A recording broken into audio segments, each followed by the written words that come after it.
أعوذ بالله من الشيطان الرجيم. بسم الله الرحمن الرحيم.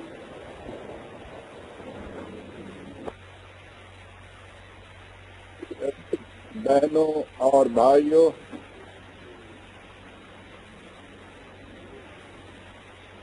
جیسا کہ آپ کو معلوم ہے،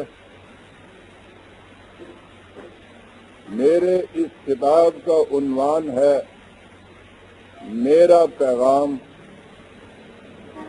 اور میں اس کی وضاحت شروع ہی سے کر دوں کہ اوروں کا ہے پیام اور میرا پیام اور ہے، اس لیے کہ عشق کے درد مند کا طرز کلام اور ہے۔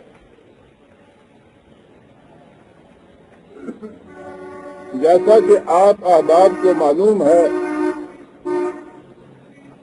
میں گزشتہ 25-30 برس سے مسلسل قوم کے نام ایک پیغام دیے چلا آ رہا ہوں۔ جوں جوں اس پیغام حیات آور کے اثرات فضا کی تہنائیوں میں پھیلتے اور دلوں کی گہرائیوں میں اترتے جا رہے ہیں، مفاد پرست طبقات کی طرف سے اس کی مخالفت بڑھتی جا رہی ہے، کیونکہ مخالفین کے پاس اس پیغام کی تردید کے لیے نہ کوئی سند ہے نہ دلیل۔ اس لیے وہ کرتے یہ ہیں کہ پہلے اسے نہایت غلط انداز سے عوام کے سامنے پیش کرتے ہیں اور پھر ان غلط بنیادوں پر اپنی مخالفت کی عمارت استوار کرتے چلے جاتے ہیں۔ یہ منکر خدا ہے، یہ منکر رسالت ہے، یہ ایک نیا مذہب پیش کر رہا ہے، یہ 3 نمازیں اور 9 دن کے روزے بتاتا ہے، یہ اردو میں نماز پڑھنے کی تلقین کرتا ہے، یہ کسی دن نبوت کا دعویٰ کرے گا، یہ اور اس قسم کے اور 20 الزامات نت نئے دن تراشے اور میری طرف منسوب کیے جاتے ہیں۔ کیونکہ میرا پیغام طلوع اسلام کے ہزارہ صفحات اور میری تصانیف کے بے شمار اوراق میں بکھرا پڑا ہے، اور ہر شخص سے اس کی توقع نہیں کی جا سکتی کہ وہ طلوع اسلام کی فائلوں اور میری کتابوں کی اوراق گردانی کر کے اس پیغام کو اس کی حقیقی شکل میں اپنے سامنے لے آئے۔ اس لیے میں نے ضروری سمجھا ہے کہ اسے مختصر الفاظ میں یکجا بیان کر دیا جائے، تاکہ یہ معلوم ہو جائے کہ میں کیا کہتا ہوں اور کیا چاہتا ہوں، اور قدامت پرست طبقہ کی طرف سے میرے خلاف جو الزامات عائد کیے جاتے ہیں ان کی اصل و حقیقت کیا ہے۔ جو کچھ میں کہتا ہوں اس کی تفصیل کتنی ہی طول و طویل کیوں نہ ہو، اس کا نقطہ ماسکہ یہ ہے کہ اسلام خدا کی طرف سے دیا ہوا آخری اور مکمل دین یعنی نظام حیات ہے۔ اس دین کو نبی اکرم صلی اللہ علیہ وسلم نے عملاً متشکل کر کے دنیا کو دکھا دیا کہ اس زمین پر خدا کی حکومت کا تخت اجلال کس طرح دکھتا ہے، اور اس کے نتائج نوع انسان کے لیے کس قدر انسانیت ساز خوشگواریوں اور سرفرازیوں کے حامل ہوتے ہیں۔ بعد کے آنے والے مسلمانوں نے اس نظام کو آگے نہ چلایا اور ہم خدا کی راہ کو چھوڑ کر انسانوں کے تراشیدہ غلط راستوں پر پڑ گئے، جس کا نتیجہ ہماری آنکھوں کے سامنے ہے۔ اور میری دعوت یہ ہے کہ ہم ان غلط راستوں کو چھوڑ کر پھر اسی نظام کو متشکل کرنے، اس کے لیے بنیادی طور پر کرنے کا کام یہ ہے کہ اس نظام کے ضابطۂ حیات یعنی قرآن کریم کو زندگی کے ہر معاملہ میں غلط اور صحیح اور حق اور باطل کا معیار قرار دے دیا جائے، جو کچھ اس کے مطابق ہو اسے صحیح تسلیم کیا جائے، جو اس کے خلاف ہو اسے مسترد کر دیا جائے۔ آپ کہیں گے کہ اس میں کون سی ایسی بات ہے جو خلاف اسلام ہے اور جس کی مخالفت میں اس قدر طوفان برپا کیا جا رہا ہے؟ اس میں خلاف اسلام تو کوئی بات نہیں، لیکن یہ حقیقت ہے کہ قرآنی نظام میں مفاد پرست گروہوں کا وجود باقی نہیں رہتا۔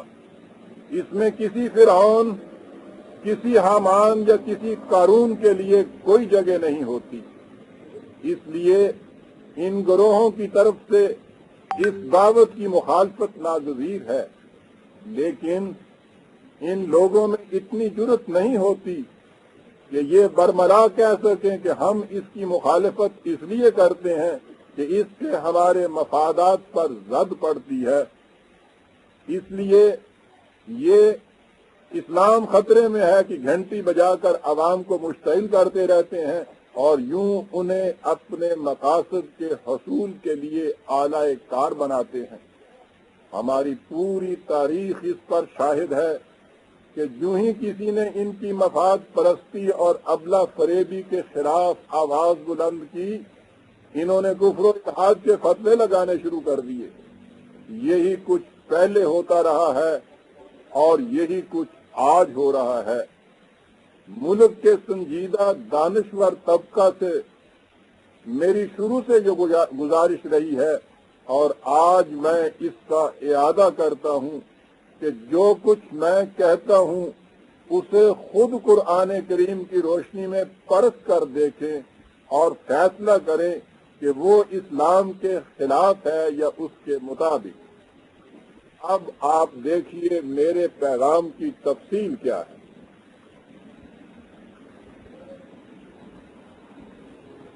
میں ہنوز قرآن کریم کو غور و فکر کے ساتھ سمجھنے کے ابتدائی مراحل میں سے گزر رہا تھا کہ 1932 میں مولانا ابوالکلام آزاد مرحوم کی تفسیری ترجمان القرآن کی پہلی جلد شائع ہوئی۔ اس میں انہوں نے سورہ فاتحہ کی تفسیر کے سلسلے میں اپنے اس نظریہ کی تبلیغ بڑی صراحت سے کی تھی کہ عالمگیر سچائیاں دنیا کے ہر مذہب میں یکساں طور پر پائی جاتی ہیں، اس لیے تمام مذاہب سچے ہیں، لیکن پیروان مذاہب سچائی سے منحرف ہو گئے ہیں۔ اسلام کہتا ہے کہ اگر وہ اپنی فراموش کردہ سچائی از سر نو اختیار کر لیں تو میرا کام پورا ہو گیا۔ یہ فراموش کردہ سچائی کیا ہے؟ ایک خدا کی پرستش اور نیک عملی کی زندگی۔ یہ کسی ایک گروہ کی میراث نہیں کہ اس کے سوا کسی انسان کو نہ ملی ہو، یہ تمام مذاہب میں یکساں طور پر موجود ہے۔ یہ تھا وہ نظریہ جو مولانا ابوالکلام آزاد مرحوم نے اپنی اس تفسیر میں پیش کیا۔ وہ تفسیر چھپی ہوئی موجود ہے۔ اس کی سورہ فاتحہ کی تفسیر کی ابتدا میں انہوں نے اس نظریہ کو بڑی شد و مت سے پیش کیا ہے، اور شاید آپ کو اس کا بھی علم ہو کہ اس تفسیر کے اس حصے کو تقسیم ہند سے بہت پہلے کانگریس نے اپنے اخراجات سے ہندی میں ترجمہ کرا کر تمام ملک میں تقسیم کرایا تھا کہ یہ نظریہ گاندھی جی اور ان کی مسلم پش پالیسی کے لیے بڑا ہی سوٹ کرنے والا تھا۔ میری بصیرت قرآنی کے مطابق یہ نظریہ اسلام کو اس کی جڑ بنیاد سے اکھیڑ کر رکھ دیتا ہے۔ یہ برہمو سماج کی تعلیم تو ہو سکتی ہے، قرآن کی نہیں۔ اس لیے میں نے اس کی تردید میں ایک تفصیلی مقالہ لکھا جو ماہنامہ معارف اعظم گڑھ کی جنوری 1933 کی اشاعت میں شائع ہوا۔ اس میں نے کہا تھا کہ یہ ٹھیک ہے کہ خدا کے رسول دنیا کی ہر قوم کی طرف آئے تھے اور وہ اصولی طور پر ایک ہی دین لائے تھے، لیکن وہ تعلیم اب دنیا کی کسی قوم کے پاس اپنی اصلی شکل میں موجود نہیں، وہ صرف قرآن کریم کے اندر محفوظ ہے۔ اس لیے اب خدا کی طرف سے سچا دین وہی ہے جو اس کتاب کے اندر ہے۔ اب انسانوں کو نجات و سعادت کے لیے رسالت محمدیہ صلی اللہ علیہ وسلم پر ایمان لانا اور قرآن کی طرف سے پیش کردہ دین کو خدا کا واحد سچا دین تسلیم کرنا ضروری ہے۔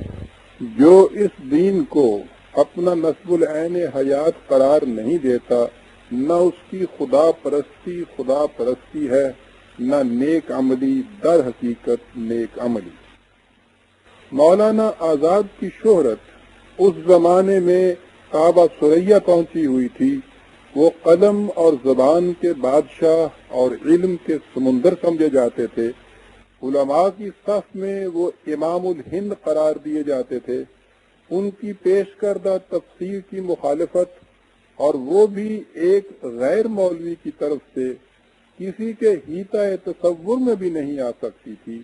اس لیے ابتداً ہر طرف سے میری مخالفت ہوئی، لیکن رفتہ رفتہ جب ہنگامہ خیزی کے بادل چھٹے تو اور خود مولانا آزاد کے حلقہ ارادت کے بعض نامور افراد تک نے بھی میری گزارشات کو درخور غور و فکر سمجھا اور مولانا آزاد کے پیش کردہ تصور کو غلط قرار دیا۔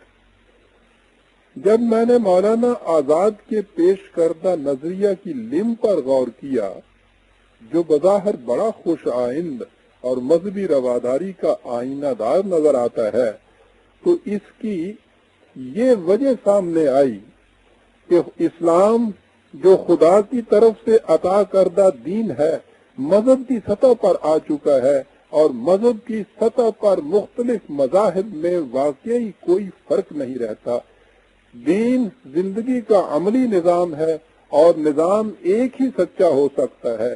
اس نظام میں خدا پرستی سے مقصود ہوتا ہے خدا کے قوانین کو دنیا میں عملاً نافذ کرنا، اور نیک عملی کے معنی ہوتے ہیں ان قوانین کے مطابق زندگی بسر کرنا۔ عبارت مذہب نام ہوتا ہے خدا اور بندے کے درمیان پرائیویٹ تعلق کا، جو ہر قسم کے نظام میں قائم اور باقی رکھا جا سکتا ہے۔ یہ تعلق انسان کے اپنے ذہنی تصور سے زیادہ کچھ نہیں ہوتا۔ اس میں خدا پرستی سے اتنا ہی مقصود ہوتا ہے۔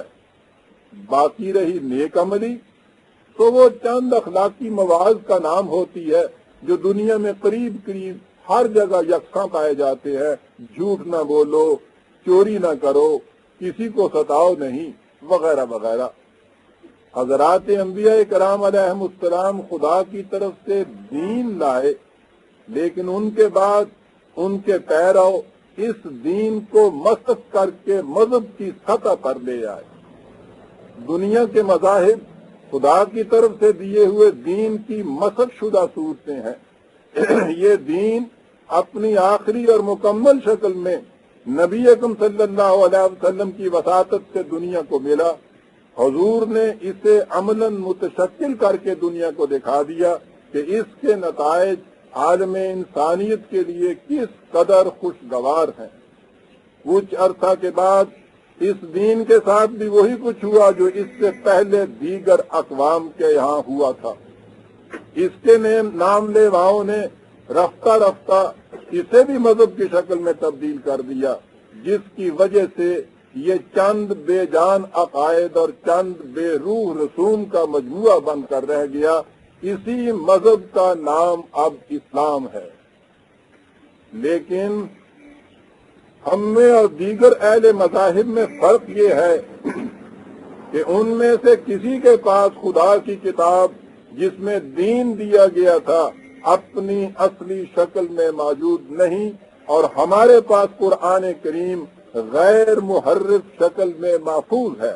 لہذا اگر وہ لوگ چاہیں بھی کہ وہ اپنے مذہب کو پھر سے دین میں تبدیل کر لیں تو ان کے لیے ایسا کرنا ممکن نہیں، لیکن ہمارے لیے یہ ممکن ہے۔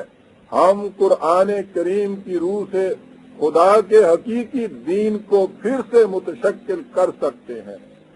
میری دعوت کا بنیادی نقطہ یہ ہے کہ ہم، اور یہ بڑی غور طلب بنیادی چیز ہے برادران عزیز، میری دعوت کا بنیادی نقطہ یہ ہے کہ ہم اپنے موجودہ مذہب کی جگہ خدا کی طرف سے عطا کردہ دین کو دوبارہ قائم کریں، تاکہ سب سے پہلے ہمارے اپنے معاشرے کا وہی نقشہ ہو جائے جو عہد محمد الرسول اللہ والذین معہ میں تھا، اور اس کے بعد ہم اس کے انسانیت ساز نتائج کو سامنے لا کر اس دین یعنی نظام زندگی کو باقی دنیا میں بھی عام کر دیں۔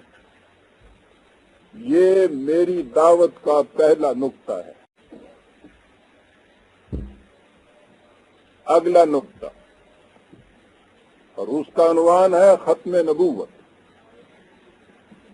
قرآن کریم کو دین کا مکمل ضابطہ ماننے اور اس کے اپنی اصلی شکل میں محفوظ رہنے کا فطری اور لازمی نتیجہ ختم نبوت کا عقیدہ ہے۔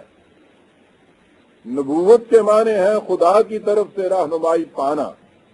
یہی رہنمائی دین کا ضابطہ کہلاتی ہے۔ ظاہر ہے کہ جب دین کا ضابطہ، جو کسی خاص زمانہ اور خاص مقام کے لیے نہیں بلکہ عالمگیر انسانیت کے لیے ابدی ضابطۂ حیات ہے، ہر طرح سے مکمل ہو گیا اور اس کی حفاظت کا ذمہ خود خدا نے لے لیا، جو ایک تاریخی واقعہ کی حیثیت سے دنیا کے سامنے ہے، تو پھر نبوت کی ضرورت باقی نہیں رہتی۔ ابدی، عالمگیر، مکمل اور محفوظ رہنمائی کے بعد خدا کی طرف سے کچھ اور دیے جانے کا سوال ہی پیدا نہیں ہوتا۔ لہذا اسلام کو ایک مکمل ضابطۂ حیات کے طور پر پیش کرنے کے بعد لازمی طور پر اگلی کڑی یعنی ختم نبوت کی حقیقت اور اہمیت کو واضح اور اجاگر کرنا تھا، اور یہ میری دعوت کا دوسرا نقطہ تھا۔ اس زمانے میں ریاست بہاولپور میں ایک عدالت میں احمدیوں اور غیر احمدیوں کے درمیان ایک مقدمہ چل رہا تھا۔ اس نے ملک میں خاصی شہرت حاصل کر رکھی تھی۔ اس سلسلہ میں بحث کا نقطۂ ماسکہ ختم نبوت کا سوال تھا۔ مقدمہ کافی عرصے تک چلتا رہا۔ بالآخر جج نے اپنا فیصلہ سنایا اور اس میں ختم نبوت کے متعلق میرے ایک مقالہ کا حوالہ دیتے ہوئے اس نے لکھا کہ مقدمے کے سلسلے میں اس مسئلہ کو جس قدر سلجھانے کی کوشش کی جاتی تھی، یہ اسی قدر الجھتا چلا جاتا تھا، تاں کہ محولہ بالا مقالہ میری نظر سے گزرا اور اس نے اس مسئلہ کو اس طرح صاف کر دیا کہ اس بارے میں میرے دل میں کوئی شبہ باقی نہ رہا کہ ختم نبوت واقعی اسلام کے بنیادی اصولوں میں سے ہے۔ میں نے اس مقالہ میں اس موضوع پر خالص قرآنی نقطۂ نگاہ سے بحث کی تھی، جس کے بعد اس میں کوئی شک و شبہ باقی نہیں رہ جاتا۔ یہ چیز اس زمانے میں بہاولپور کی ریاست بہاولپور کی ایک عدالت کے فیصلے کے اندر محسوس ہو گئی۔ میں نے جب اس مسئلہ پر قرآن کریم کی روشنی میں غور کیا تو یہ حقیقت سامنے آئی کہ ہم باب نبوت کے بند کرنے کے عقیدے کے تو اس شد و مد سے قائل ہیں، لیکن اس کے ساتھ ہی ہم ان عقائد اور نظریات پر بھی اسی شدت سے قائم ہیں جو اس دروازے کو نہایت آسانی سے کھول دیتے ہیں، بلکہ یوں کہ بند ہونے ہی نہیں دیتے۔ یہ بات ذرا غور سے سمجھنے کی ہے کہ نبوت کا دروازہ بند کرنے کے بعد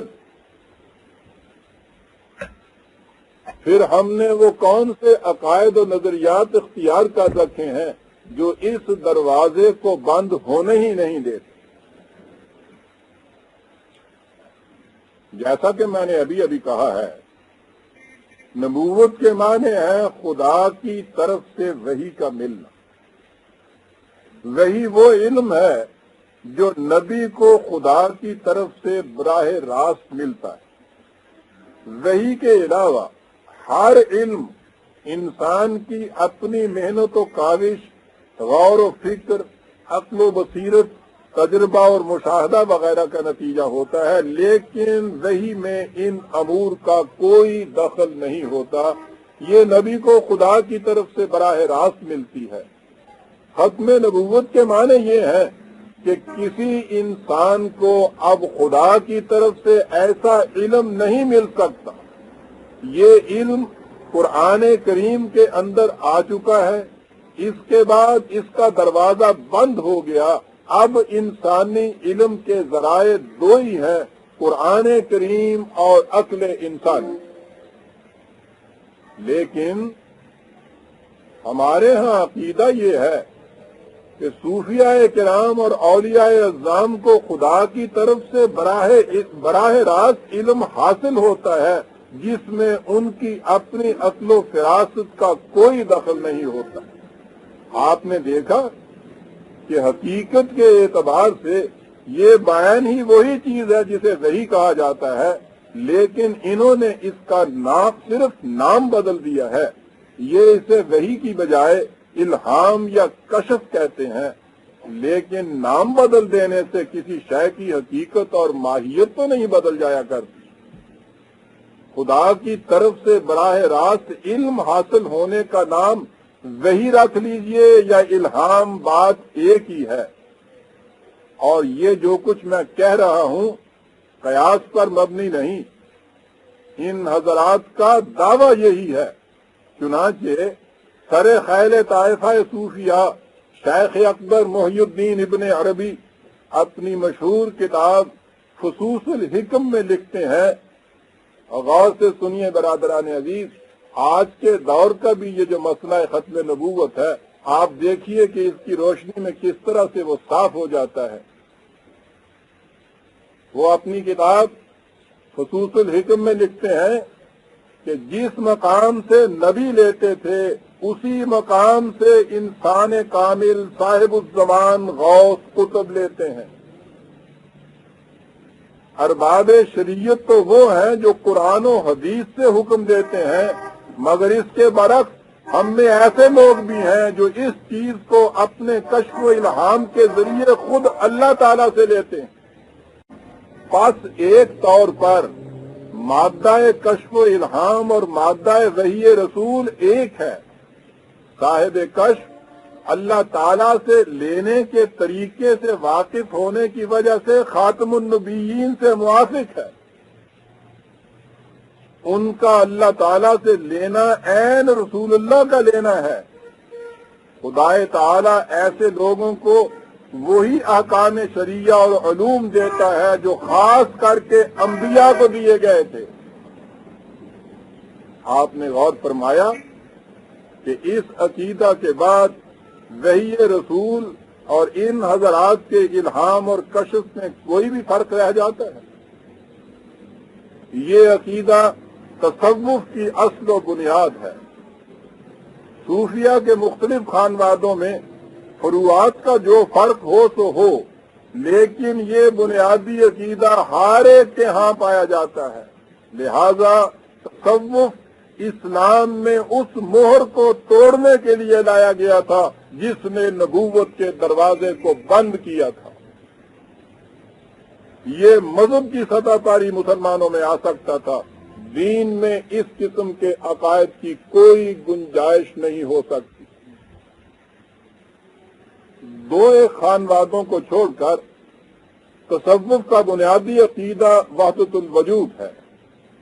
اس عقیدہ کی روح سے یہ مانا جاتا ہے کہ کائنات میں جو کچھ نظر آتا ہے، انسان، حیوان، درخت، پہاڑ، یہ سب خدا ہی ہے جس نے مختلف روپ دار رکھے ہیں۔ اس عقیدے کا لازمی نتیجہ وہ ہے جسے ابن عربی نے ان الفاظ میں بیان کیا ہے، جنہیں میں ہزار توبہ کے بعد نقل کرنے کی جرات کرتا ہوں۔ خصوص الحکم میں لکھا ہے کہ فرعون کو ایک طرح سے حق تھا کہ کہے انا ربکم الاعلی، کیونکہ فرعون ذات حق سے جدا نہ تھا اگرچہ اس کی صورت فرعون کی تھی۔ اتنا ہی نہیں بلکہ یہ لوگ تو اس سے بھی آگے بڑھتے ہیں اور کہتے ہیں کہ معاذ اللہ 100,000 بار معاذ اللہ، دل کانپ اٹھتا ہے برادران عزیز یہ چیزیں پیش کرنے سے، لیکن پیش کیے بغیر چارہ بھی نہیں۔ حدیقہ ثنائی کے اندر لکھا ہے، جگر تھام کے سنیے کہ در مذہب عاشقان یک رنگ، ابلیس و محمد است یک سنگ۔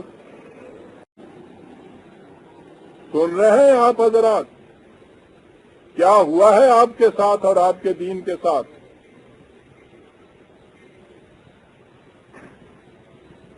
مولانا روم لکھتے ہیں کہ می گفت در بیاباں رندے دہن دریدہ، صوفی خدا نہ دارد او نیست آفریدہ۔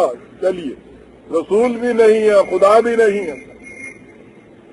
ان کے نزدیک لا الہ الا اللہ کے معنی یہ ہیں کہ دنیا میں جس چیز کو لوگوں نے اپنا معبود بنا رکھا ہے وہ سب خدا ہی ہیں۔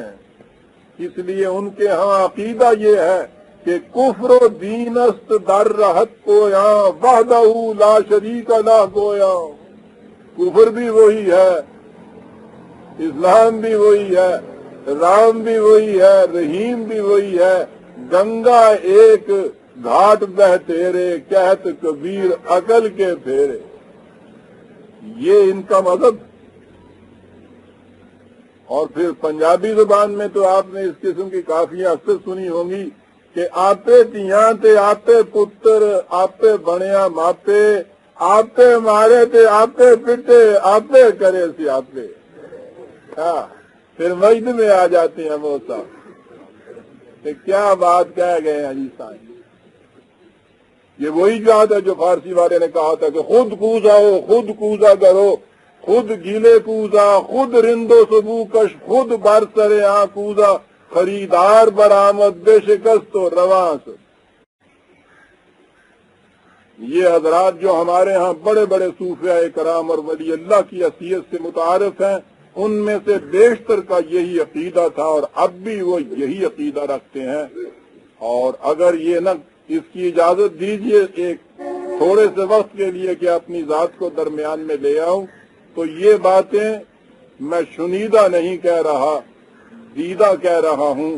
میری زندگی کا پہلا آدھا حصہ انہی وادیوں کے اندر گزرا ہے، یہی عقائد رکھتا تھا اور انہی عقائد کی تبلیغ کرتا تھا۔ اللہ میرے اس جرم کو معاف کر۔ اسی عقیدہ کی ذرا سی بدلی ہوئی شکل یہ ہے کہ انسانی روح خدا کی روح کا ایک حصہ ہے۔ یہ روح مادہ کی دلدل میں پھنس چکی ہے۔ انسانی زندگی کا مقصد یہ ہے کہ کسی طرح اس روح کو مادہ کی دلدل سے نکال دے تاکہ یہ جز اپنی اصل کے ساتھ جا کر مل جائے۔ روح کی اسی جدائی کی طرف اشارہ کرتے ہوئے وہ مولانا روم اپنی مشہور مثنوی کا آغاز اس طرح سے کرتے ہیں کہ بشنو از نئے چوں حکایت می کند، از جدائی ہا شکایت می کند۔ اور غالب تک و تاز زندگی کا منتہا یہ بتاتا ہے کہ عشرت قطرہ ہے دریا میں فنا ہو جانا۔ اور اس کا طریقہ یہ ہے کہ انسان دنیا سے نفرت کرے، خانقاہیت کی زندگی اختیار کرے۔ جو انسان اس طریقے خانقاہیت میں پختہ ہو جائے گا، خدا کا مقرب بنتا جائے گا، افراد اور اقوام کی تقدیر اس کے ہاتھ میں ہوگی۔ وہ اپنی زندگی میں ہی نہیں، مرنے کے بعد بھی لوگوں کی قسمت کے فیصلے کرے گا۔ اس عقیدہ نے یونان میں جنم لیا، ایران کے آتش کدوں میں اسے پختگی حاصل ہوئی، ہندوستان میں آ کر اس نے ویدانت کے تلسماتی فلسفہ کی شکل اختیار کی، اور پھر مسلمانوں میں عین دین ہی نہیں بلکہ مغز دین بن گیا، چنانچہ مولانا روم لکھتے ہیں کہ ماز قرآن مغزرہ برداشتیں استخاں پیش سگاں انداختیں. یہ جو تم قرآن الفاظ میں پڑھ رہے ہو معاذ اللہ، ان کے نزدیک یہ تو چچڑی ہوئی ہڈیاں ہیں جو کتوں کے آگے پھینکی ہوئی ہیں، ان کا مغز کو وہ نکال کے لے گئے ہوئے. یہ ہے وہ تصوف جسے عین اسلام ہی نہیں بلکہ مغز اسلام کہا جاتا ہے، اور یہ ساری دنیا کے مسلمانوں میں عام ہے اور ہر ایک کے ذہن پر مستعد. حتیٰ کہ مسلمانوں کے وہ فرقے جو اپنے آپ کو متشدد طور پر بدعت کے خلاف اور متبع سنت رسول اللہ کہتے ہیں، وہ بھی کشف و الہام کے قائل اور کرامات کے معتقد ہیں، بیعت لیتے ہیں اور ورد و وظائف کی تعلیم دیتے ہیں، قرآنی آیات کے تعویذ لکھتے ہیں اور پانی دم کر کر کے مریدوں کو پلاتے ہیں. میرا پیغام یہ ہے کہ جب تک ہم میں تصوف باقی ہے ہم دین کی سطح پر نہیں آ سکتے.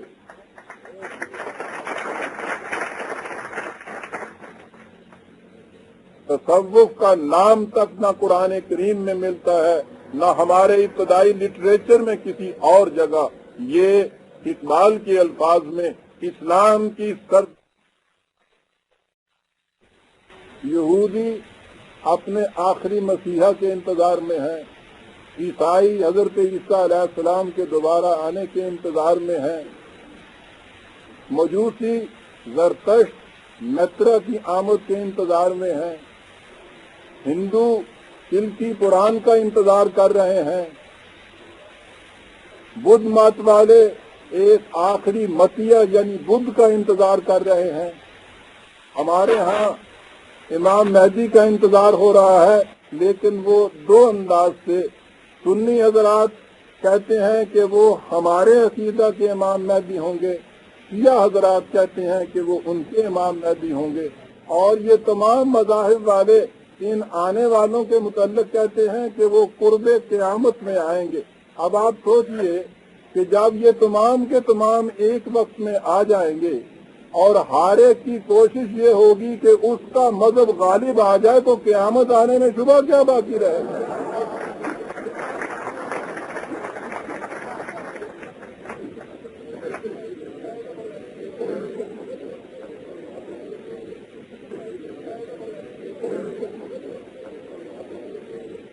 عزیزان ایمان، دین میں ان عقائد کی کوئی گنجائش نہیں. قرآن کریم میں ان آنے والوں کا کوئی ذکر نہیں. مامورین من اللہ کا عقیدہ بھی ختم نبوت کے منافی اور دین کی نقیض ہے، اور یہی میری پکار ہے. نبی اکرم صلی اللہ علیہ وسلم کے بعد اب نہ کوئی نبی آ سکتا ہے، نہ کسی اور نام سے کوئی مامور من اللہ آ سکتا ہے. اسی لیے کہا گیا ہے کہ بمصطفیٰ بے رساں خیش را کے دی ہماؤ، اگر مئو نہ رسیدی تمام بولا بھی. امت ہے جسے خدا نے کتاب کا وارث قرار دیا تھا اور جس کے ذمے امر بالمعروف اور نہی عن المنکر کا فریضہ عطا کیا تھا.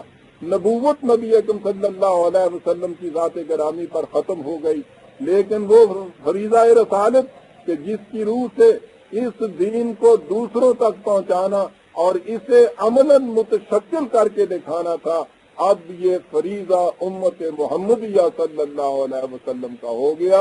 اس امت کے علاوہ اب کوئی اور مامور من اللہ نہیں ہو سکتا. یہ ہے میرا پیغام کہ جس کا میں عام پرچار کرتا چلا جا رہا ہوں.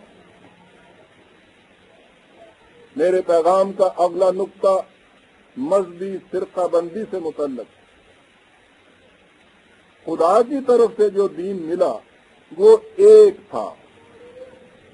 اس دین کی بنیادوں پر نبی اکرم صلی اللہ علیہ وسلم نے جو امت تیار کی وہ امت واحدہ تھی.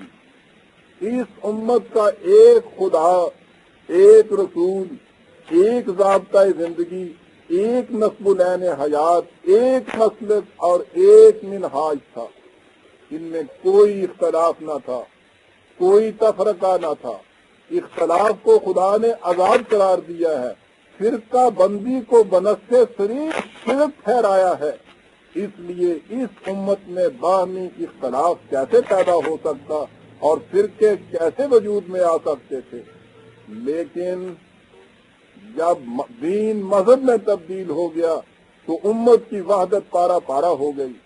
اس میں سینکڑوں اختلافات نمودار ہو گئے اور ان اختلافات کو رحمت کہہ کر پکارا گیا۔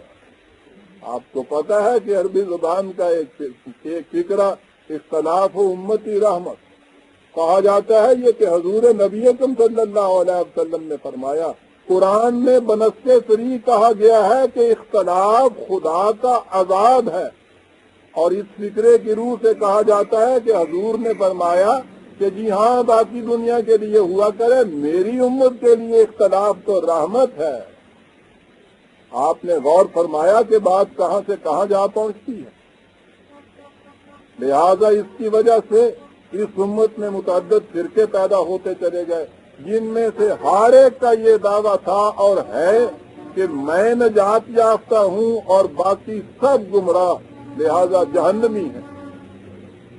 لیکن سوال کسی ایک فرقے اور دوسرے فرقے کا نہیں، دین میں سرے سے فرقوں کا وجود ہو ہی نہیں سکتا۔ فرقے مذہب میں باقی رہ سکتے ہیں، دین میں نہیں۔ اس لیے جب قرآن کریم کا نظام قائم ہوگا تو اس میں صرف امت مسلمہ ہوگی، اس امت میں فرقہ کوئی نہیں ہوگا۔ یہی میری دعوت ہے۔ میں بار بار اعلان کرتا رہتا ہوں کہ میرا تعلق کسی مذہبی فرقے سے نہیں، اور نہ ہی میں نے کوئی نیا فرقہ بنایا ہے۔ ظاہر ہے کہ جو شخص فرقہ بندی کو قرآن کریم کی نص صریح کے مطابق شرک سمجھتا ہو، وہ خود کوئی فرقہ کیسے بنا سکتا ہے؟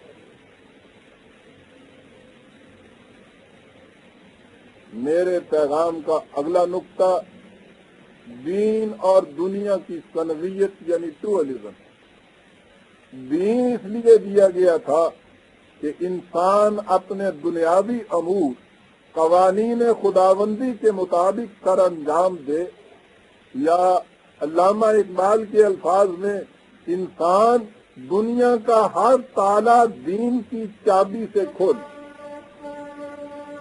اس تعلیم کی روح سے دین اور دنیا، مذہب اور سیاست میں ثنویت کا سوال ہی پیدا نہیں ہوتا۔ لیکن جب دین مذہب میں بدل جاتا ہے تو اس میں مذہبی امور اور دنیاوی امور دو الگ الگ شعبوں میں بٹ جاتے ہیں۔ دنیاوی امور ارباب سیاست کے سپرد ہو جاتے ہیں اور انہیں مذہب سے تعلق نہیں رہتا۔ امور مذہبی پیشوائیت کی تحویل میں آ جاتے ہیں اور امور دنیا سے انہیں کوئی تعلق نہیں رہتا۔ دونوں کے دوائر الگ الگ اور متمیز ہو جاتے ہیں۔ اس تصور کا لازمی نتیجہ یہ بھی ہے کہ دنیا اور آخرت دو الگ الگ شعبے ہو جاتے ہیں۔ دنیا داروں کا آخرت میں کم حصہ قرار پاتا ہے اور آخرت سنوارنے والے دنیاوی مفاد سے محروم رہتے ہیں۔ یہ تصور قرآن کریم کی تعلیم کے یکسر خلاف ہے۔ حقیقت یہ ہے کہ ملوکیت اور مذہبی پیشوائیت دونوں کا وجود مذہب کا پیدا کرتا ہے۔ دین میں نہ ملوکیت ہوتی ہے نہ مذہبی پیشوائیت۔ ملوکیت سے مراد وراثتی بادشاہت ہی نہیں، اس سے مقصد ہر وہ انداز حکومت ہے جس میں خدا کا قانون جو اس کی کتاب کے اندر محفوظ ہے نافذ نہ ہو۔ ملوکیت اور مذہبی پیشوائیت کا خاتمہ اسی صورت میں ہو سکتا ہے کہ ہمارے ہاں پھر سے دین کا نظام قائم ہو، اور یہی میرا پیغام ہے۔ میرے پیغام کا اگلا نقطہ نظام سرمایہ داری سے متعلق۔ دین کے نظام سے غرض و غائب یہ ہے کہ کوئی انسان نہ کسی دوسرے انسان کا محکوم ہو نہ محتاج۔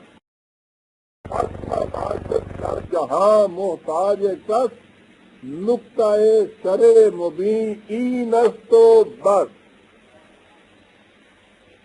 کوئی انسان نہ کسی دوسرے انسان کا محکوم ہو نہ محتاج۔ اس نظام کا فریضہ یہ ہوتا ہے کہ وہ تمام افراد معاشرہ کی بنیادی ضروریات زندگی مہیا کرے اور ہر فرد کو اس کی صلاحیتوں کی نمود اور اس کی ذات کی نشو و نما کے لیے یکساں مواقع میسر ہوں۔ یہ نظام اس عظیم ذمہ داری سے عہدہ برا ہو نہیں سکتا جب تک رزق کے وسائل یعنی ذرائع پیداوار پر اس کا کنٹرول نہ ہو، اور ظاہر ہے کہ جب ذرائع پیداوار انفرادی ملکیت میں رہنے کے بجائے نظام خداوندی کی تحویل میں رہیں گے تو معاشرہ میں سرمایہ داری کا تصور تک پیدا نہ ہوگا۔ ملوکیت اور مذہبی پیشوائیت کی طرح دین اور سرمایہ داری ایک دوسرے کی ضد ہیں، لیکن جب دین مذہب میں تبدیل ہو جاتا ہے تو پھر ملوکیت اور مذہبی پیشوائیت کے ساتھ نظام سرمایہ داری بھی عین مطابق شریعت قرار پا جاتا ہے۔ اس شریعت کی روح سے انبار در انبار دولت جمع کرنا، زمین کے لامحدود رقبوں کو ذاتی ملکیت میں لے لینا، بے حد و نہایت جائیدادیں کھڑی کرتے جانا سب جائز ہوتا ہے، بشرطے کہ اس میں سے خدا کے نام پر کچھ پیسے الگ کر دیے جائیں اور یوں مذہبی پیشوائیت کا کام چلتا جائے۔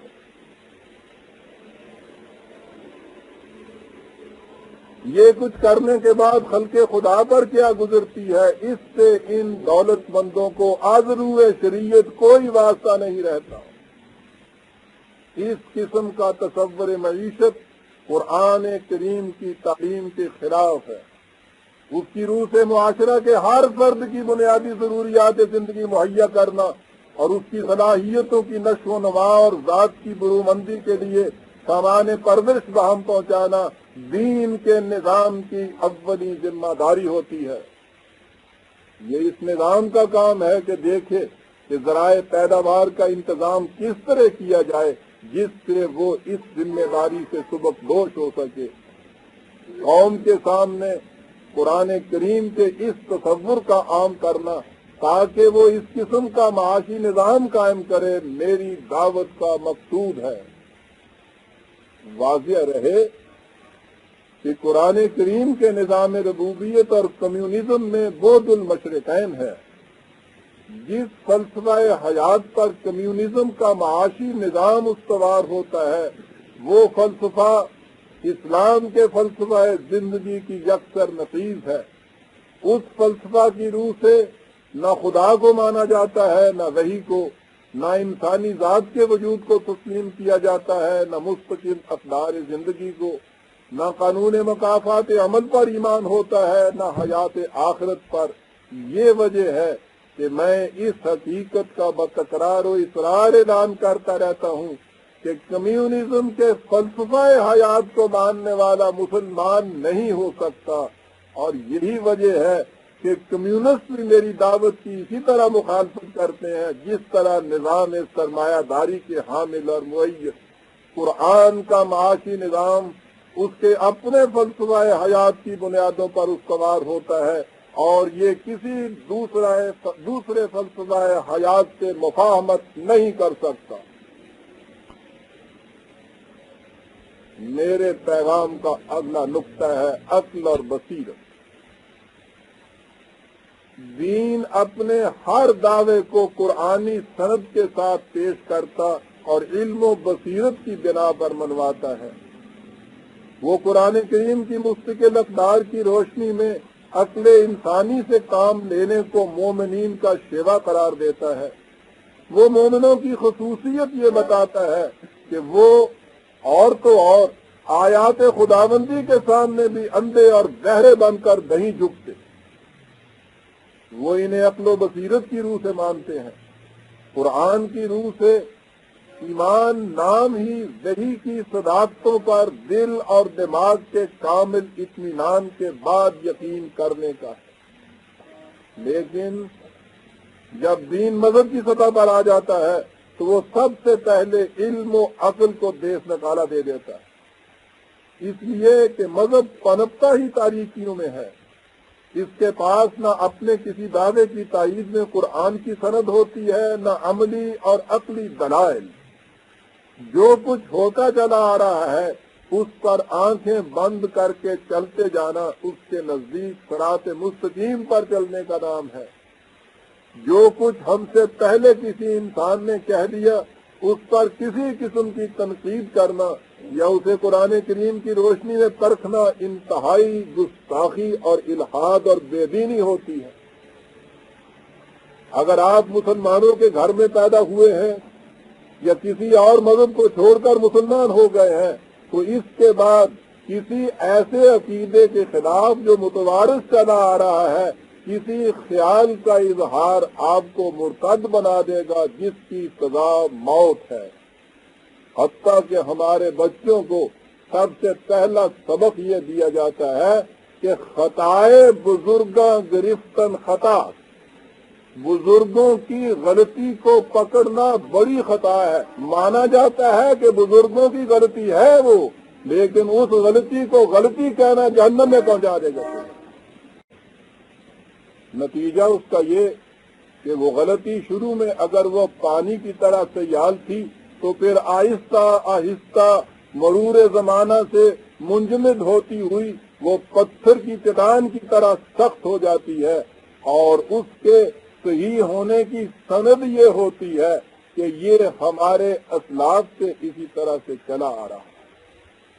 میری قرآنی بصیرت کے مطابق اس قسم کے تصورات اسلامی تعلیم کے خلاف ہیں اور میری دعوت ان کے خلاف صدائے احتجاج ہے۔ اسلام روشنی ہے، تاریکی نہیں۔ قرآن کریم نو انسان کو تاریکی سے نکال کر روشنی کی طرف لانے کے لیے دیا گیا تھا۔ وحی کی روشنی میں عقل انسانی سے کام لینا دین کا بنیادی تقاضا ہے۔ مغربی فلاسفر لاک کے الفاظ میں جس شخص نے وحی کو منوانے کے لیے عقل کو تیاگ دیا اس نے عقل اور وحی کے دونوں چراغ گل کر دیے۔ اس کے بعد میرے پیغام کا اگلا نقطہ دین میں عورت کی پوزیشن سے متعلق۔ قرآن کریم کی روح سے ہر انسان ہونے کی جہت سے واجب التکریم ہے، اور عورت بھی اسی قسم کی انسان ہے جس قسم کا انسان مرد ہے۔ انسان ہونے کی جہت سے ان دونوں میں کوئی فرق نہیں۔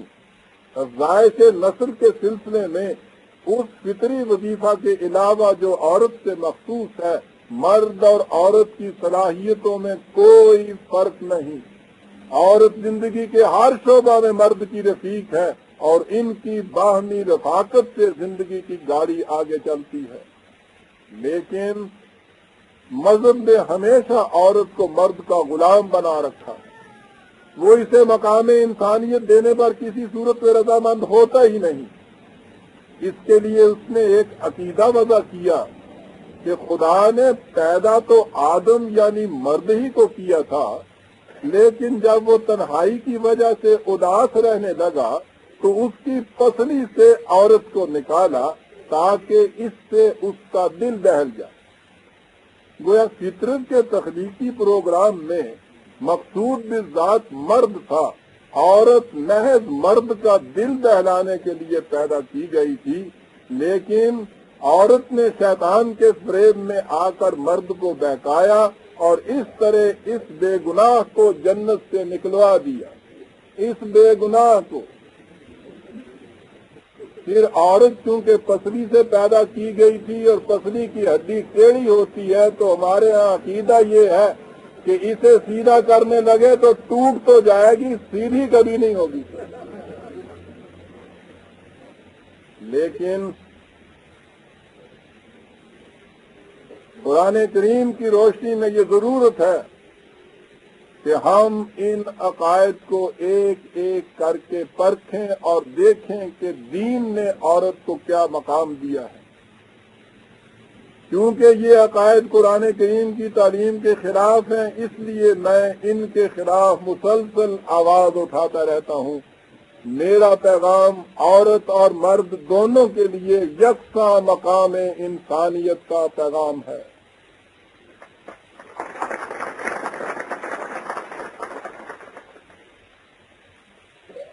یہ عقیدہ کہ عورت مرد کے دل بہلانے کے لیے پیدا کی گئی ہے، اس قدر عام کیا گیا کہ خود عورت نے بھی یہی سمجھ لیا کہ اس کا مقصد زندگی مرد کے لیے جاذب توجہ بننا ہے۔ اس عقیدے کا نتیجہ یہ ہے کہ عورت ہر وقت اپنی نمود و نمائش کی فکر میں غلطہ اور پیچا رہتی ہے۔ قرآن کریم نے جو عورت کو زینت و زیبائش کی نمود سے منع کیا ہے، تو اس سے وہ عورت کو اس کے صحیح مقام انسانیت سے آگاہ کرنا چاہتا ہے۔ وہ اس سے کہتا ہے کہ تیرا مقصد زندگی مرد کا کھلونا بننا نہیں، شرف انسانیت کا بلند مقام حاصل کرنا ہے۔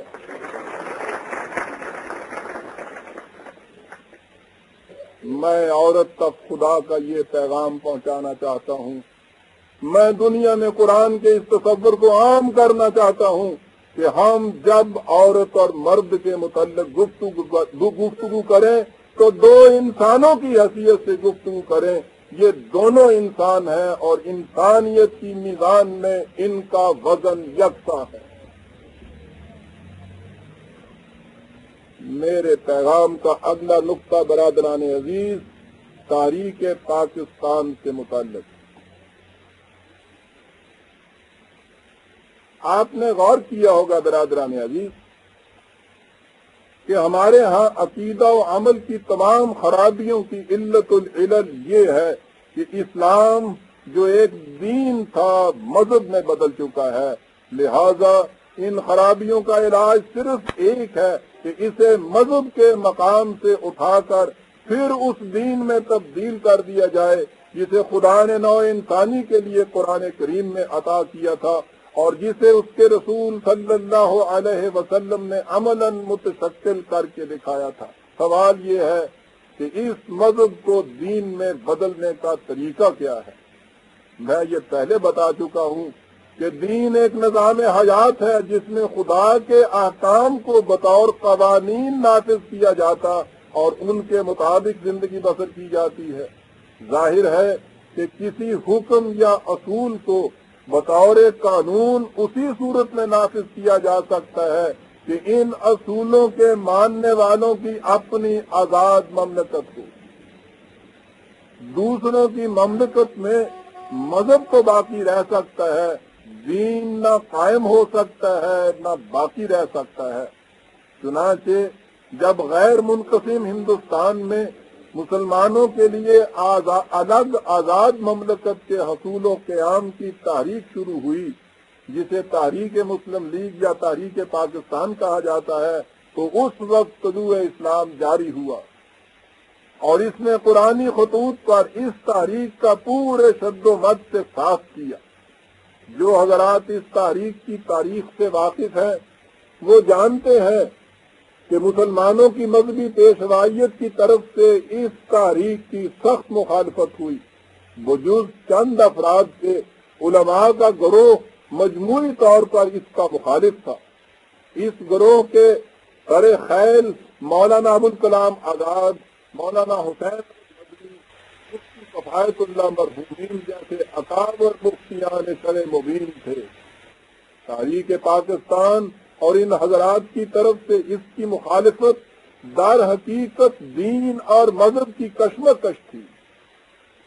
اب آپ نے سمجھ لیا ہوگا کہ میں نے اس تذکرہ کی ابتدا مولانا آزاد مرحوم سے کیوں کی۔ یہ حضرات اسلام کو ایک مذہب سمجھتے تھے، دین کا تصور ان کے ذہن میں نہیں تھا۔ ان کا کہنا یہ تھا کہ اسلام کے 5 ارکان ہیں: کلمہ، نماز، روزہ، حج، زکوٰۃ، اور یہ پانچوں کے پانچ ہر اس مملکت میں ادا کیے جا سکتے ہیں جو ان کی ادائیگی پر پابندی عائد نہ کرے، اور آزاد ہندوستان میں ان کی ادائیگی مسلمانوں کو پورے طور پر ان کی ادائیگی کی آزادی حاصل ہوگی، اس لیے یہ کہنا کہ اسلام پر کاربند ہونے کے لیے ایک آزاد مملکت کی ضرورت ہے، اپنے سیاسی مقاصد کے لیے، یہ ان کے الفاظ ہوتے تھے کہ اس لیے یہ کہنا کہ اسلام پر کاربند ہونے کے لیے ایک آزاد مملکت کی ضرورت ہے، اپنے سیاسی مقاصد کے لیے خام خواہ اسلام کو درمیان میں گھسیٹ لانا ہے۔ ان کے مقابلہ میں طلوع اسلام کو بحیثیت دین نظام زندگی کے پیش کرتا اور قرآن کریم کی واضح تعلیم کی روشنی میں اس حقیقت کو نمایاں کرتا تھا کہ ایک آزاد خطہ زمین کی موجودگی اسلام کے احیاء کے لیے اولین شرط ہے۔ ضمناً آپ کو معلوم ہے برادران عزیز کہ یہ کلمہ، نماز، روزہ، حج، زکوٰۃ، انہیں اسلام کے ارکان یعنی ستون یعنی پلرز کہا جاتا ہے۔ یہ 5 پلرز ہیں۔ یہ پلرز تو آپ کے یہاں کھڑے ہیں، اس کے اوپر چھت اور عمارت کوئی نہیں۔ ساری تقدیر ان ارکان، ستون اور پلر کی حفاظت کے اندر ہوتی ہے۔ یہ قائم رہے تو کہتے ہیں دین قائم رہا۔ کبھی آپ نے ایسی عمارت بھی دیکھی ہے کہ جسے پلر کے پلر ہی ہو اور اس عمارت کے اوپر، ان پلر کے اوپر کوئی چھت اور عمارت بنی ہوئی نہ ہو؟ روما کے کھنڈرات میں تو یہ چیزیں مل سکتی ہیں، اور مذہب بھی تو دین کے کھنڈرات ہی کی شکل ہوتا ہے برادران۔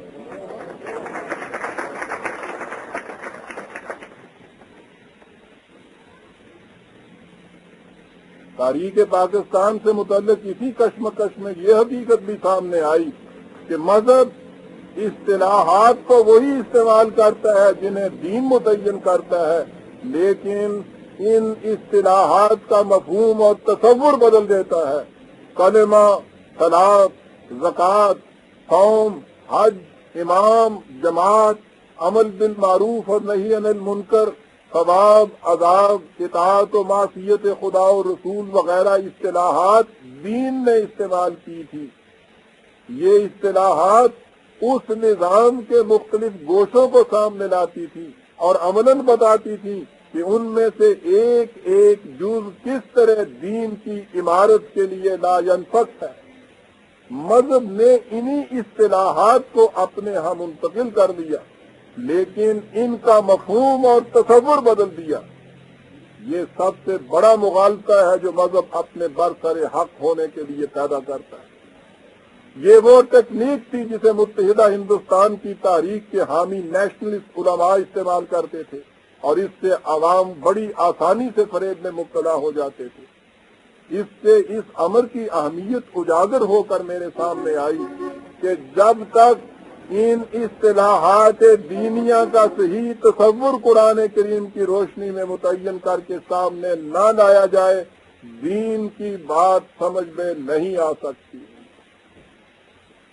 کیونکہ اس کی حیثیت بنیادی تھی، اس لیے اس فریضہ کو میں نے خاص طور پر اپنے ذمے لیا اور اپنے وقت کا بیشتر حصہ اس کی ادائیگی میں صرف کیا اور اب تک کر رہا ہوں۔ اس سلسلہ میں میری متفرق کوششوں کے علاوہ لغات القرآن بنیادی حیثیت رکھتی ہے۔ اس میں نے کوشش کی ہے کہ قرآن کریم کے پیش کردہ تصورات کا صحیح مفہوم متعین کر کے سامنے لایا جائے۔ یہ کتاب قرآنی الفاظ کے معنی ہی نہیں دیتی، دین کے تصورات کا صحیح مفہوم بھی متعین کرتی ہے۔ میری پیش کردہ قرآنی فکر کے سمجھنے کے لیے اس بنیادی نقطہ کا سمجھ لینا از بس ضروری ہے، یعنی اس نقطہ کا کہ ہمارے ہاں الفاظ اور اصطلاحات تو قرآن ہی کے رائج ہیں، لیکن ان کا مفہوم بالکل بدل چکا ہے۔ دین کے سمجھنے کے لیے ضروری ہے کہ ان اصطلاحات کا صحیح قرآنی مفہوم سامنے آ جائے۔ میرے پیغام کا اگلا نقطہ اسلامی نظام مملکت سے متعلق ہے۔ تحریک پاکستان کی کشمکش کے بعد پاکستان حاصل ہو گیا۔ پاکستان بننے سے ایک آزاد خطہ زمین کو مل گیا، تو اس کے بعد اس میں صحیح اسلامی نظام قائم کرنے کا سوال سامنے آیا، اس لیے کہ خطہ زمین کا حصول مقصود بالذات نہیں تھا، یہ ایک بلند و بالا مقصد کے حصول کا ذریعہ تھا، لہذا اصل کام خطہ زمین کے ملنے کے بعد شروع ہوا اور یہ منزل بڑی کٹھن تھی۔ اب دین کے نظام سے مفہوم یہ ہے کہ زندگی قوانین خداوندی کے مطابق بسر کی جائے، لہذا اس سلسلے میں بنیادی سوال یہ تھا کہ وہ قوانین کون سے ہیں جن کے نافذ کرنے کا ذریعہ اسلامی حکومت ہے۔ اس سوال کا جواب بظاہر بڑا آسان اور واضح ہے، اور وہ یہ کہ خدا کے قوانین سے مراد اس کی کتاب میں دیے ہوئے احکام و قوانین ہیں۔ ٹھیک ہے، لیکن اس کتاب کا انداز یہ ہے کہ اس میں کچھ احکام متعین طور پر دیے گئے ہیں، لیکن دیگر امور کے متعلق صرف اصول اور حدود دیے گئے ہیں۔ مقصد اس سے یہ ہے کہ ان اصولوں کی روشنی میں جزئی احکام وہ امت خود متعین کرے جو دین کو بحیثیت نظام قائم اور متشکل کرنے کا ذمہ لے۔ قرآن کریم کے متعین کردہ قوانین ہوں یا اصول، یہ سب ہمیشہ کے لیے غیر متبدل رہیں گے، ان میں کسی قسم کے تغیر و تبدل کا حق کسی فرد یا جماعت حتیٰ کہ ساری امت کو بھی نہیں ہوگا، لیکن ان اصولوں کی روشنی میں مرتب کردہ احکام حالات کے بدلنے کے ساتھ ساتھ بدلتے رہیں گے۔ ان میں اس قسم کی تبدیلی اسلامی مملکت کرے گی جسے اصطلاح میں خلافت علی منہاج نبوت کہتے ہیں۔ اس مقام پر ضروری معلوم ہوتا ہے کہ میں خلافت علی منہاج نبوت کی تھوڑی سی وضاحت کر دوں۔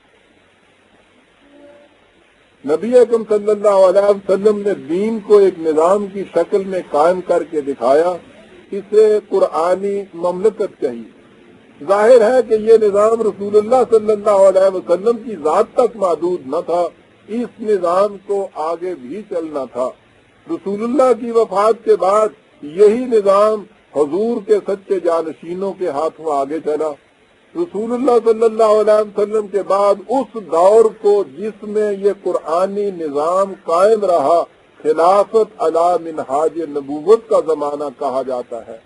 ہمارے ہاں عام طور پر یہ سمجھا جاتا ہے کہ جس طرح نبوت حضور کی ذات پر ختم ہو گئی، اسی طرح یہ خلافت خلفائے راشدین کے ساتھ ختم ہو گئی، اس کا دوبارہ قیام ممکن نہیں۔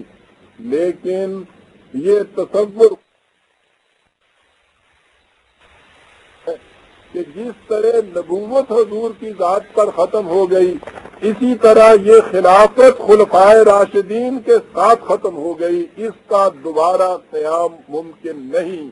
لیکن یہ تصور قرآن کریم کی تعلیم کے خلاف ہے۔ خلافت علی منہاج نبوت نام ہے قرآن کریم کے مطابق نظام حکومت قائم کرنے کا، کیونکہ قرآن کریم ہمارے پاس ہر وقت موجود ہے، اس لیے اس کے مطابق نظام ہر زمانے میں قائم کیا جا سکتا ہے۔ اس کا مطلب یہ ہے کہ خلافت راشدہ کا جو سلسلہ منقطع ہو گیا تھا اسے دوبارہ قائم کیا جا سکتا ہے۔ جو مملکت بھی قرآن کے مطابق نظام قائم کرے گی اسے خلافت علی منہاج نبوت کہا جائے گا۔ اس حکومت کو یہ حق حاصل ہوگا کہ قرآنی اصولوں کے جو جزئی قوانین کسی سابقہ دور میں مرتب ہوئے تھے ان کا جائزہ لے، ان میں سے جو قوانین زمانے کی ضرورتوں کو پورا کرے انہیں علی حال ہی رہنے دے، جن میں کسی ترمیم و تنسیخ کی ضرورت ہو ان میں مناسب ترمیم و تنسیخ کر دے، جہاں نئے قوانین کی ضرورت ہو وہاں نئے قوانین مرتب اور نافذ کرے۔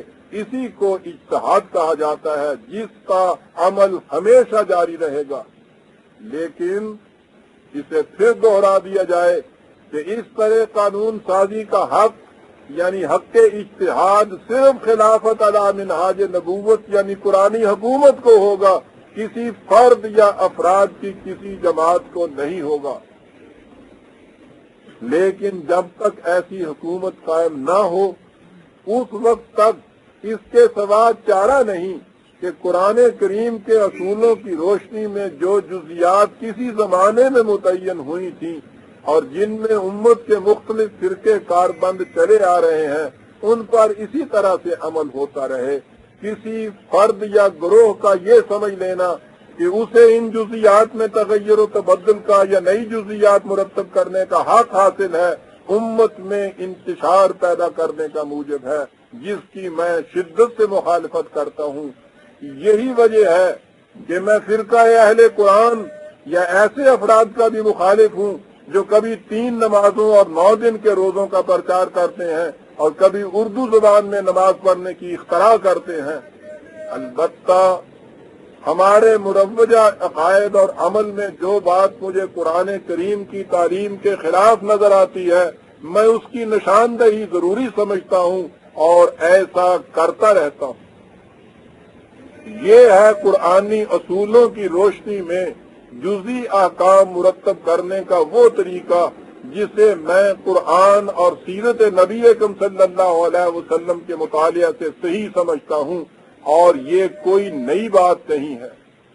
خلافت راشدہ میں قانون سازی کا یہی اصول تھا۔ حضرت عمر رضی اللہ تعالیٰ عنہ نے کئی ایسے فیصلوں میں تبدیلی کی جو ان سے پہلے عہد حضرت ابوبکر صدیق اور زمانہ نبی اکرم صلی اللہ علیہ وسلم میں نفاذ پذیر ہوئے تھے۔ علامہ اقبال نے اپنے خطبات میں بڑی وضاحت سے بتایا ہے کہ امام اعظم ابو حنیفہ رضی اللہ تعالیٰ عنہ اور شاہ ولی اللہ رحمۃ اللہ علیہ کا بھی یہی مسلک تھا۔ ہمارے زمانے کے اکثر علماء مثلا مولانا عبید اللہ سندھی مرحوم نے بھی اس کی تائید کی ہے۔ خود میری مخالفت کرنے والوں میں ایسے حضرات موجود ہیں جو اسی خیال کے مؤید ہیں، لیکن ہمارے عام قدامت پرست طبقہ کا عقیدہ اس کے خلاف ہے۔ ان کا عقیدہ یہ ہے کہ شریعت کے تمام احکام پہلے سے مرتب ہو چکے ہیں اور اسلامی حکومت کا فریضہ صرف ان احکام کو نافذ کرنا ہے، وہ ان میں کسی قسم کا تغیر و تبدل نہیں کر سکتی۔ ایک گروہ کے نزدیک یہ احکام کتب احادیث میں مجتمع ہے اور دوسرے گروہ کے نزدیک ائمہ فقہ کی کتابوں کے اندر۔ تغیر و تبدل نہ ان میں ہو سکتا ہے نہ ان میں سے بعض نے اب اتنا کہنا شروع کر دیا ہے کہ جن امور کے متعلق کتب احادیث یا فقہ میں کوئی حکم نہ ملے ان کے متعلق نئے احکام مرتب کیے جا سکتے ہیں، لیکن ان احکام کی ترتیب و تدوین علماء کرام کریں گے، حکومت نہیں کرے گی۔ حکومت اگر کوئی قانون بنانا چاہے تو جب تک اسے علماء کی طرف سے سند حاصل نہ ہو جائے اسے نافذ نہیں کیا جا سکتا۔ اس کے معنی یہ ہے کہ اس مملکت کے اندر سورنٹی یا اقتدار اعلیٰ جو ہے وہ مذہبی پیشوائیت کے ہاتھ میں ہوگا، حکومت کے ہاتھ میں نہیں ہوگا۔ جو لوگ اس بات کو ان الفاظ میں نہیں کہتے ان کا اس مطالبہ کو وہ بھی بڑی شد و مت سے پیش کرتے ہیں کہ کم از کم پرسنل لاز، نکاح، طلاق، وراثت وغیرہ سے متعلق احکام بالضرور علماء کی تحویل میں رہنے چاہیے، حکومت کو ان میں دخل دینے کا کوئی حق حاصل نہیں۔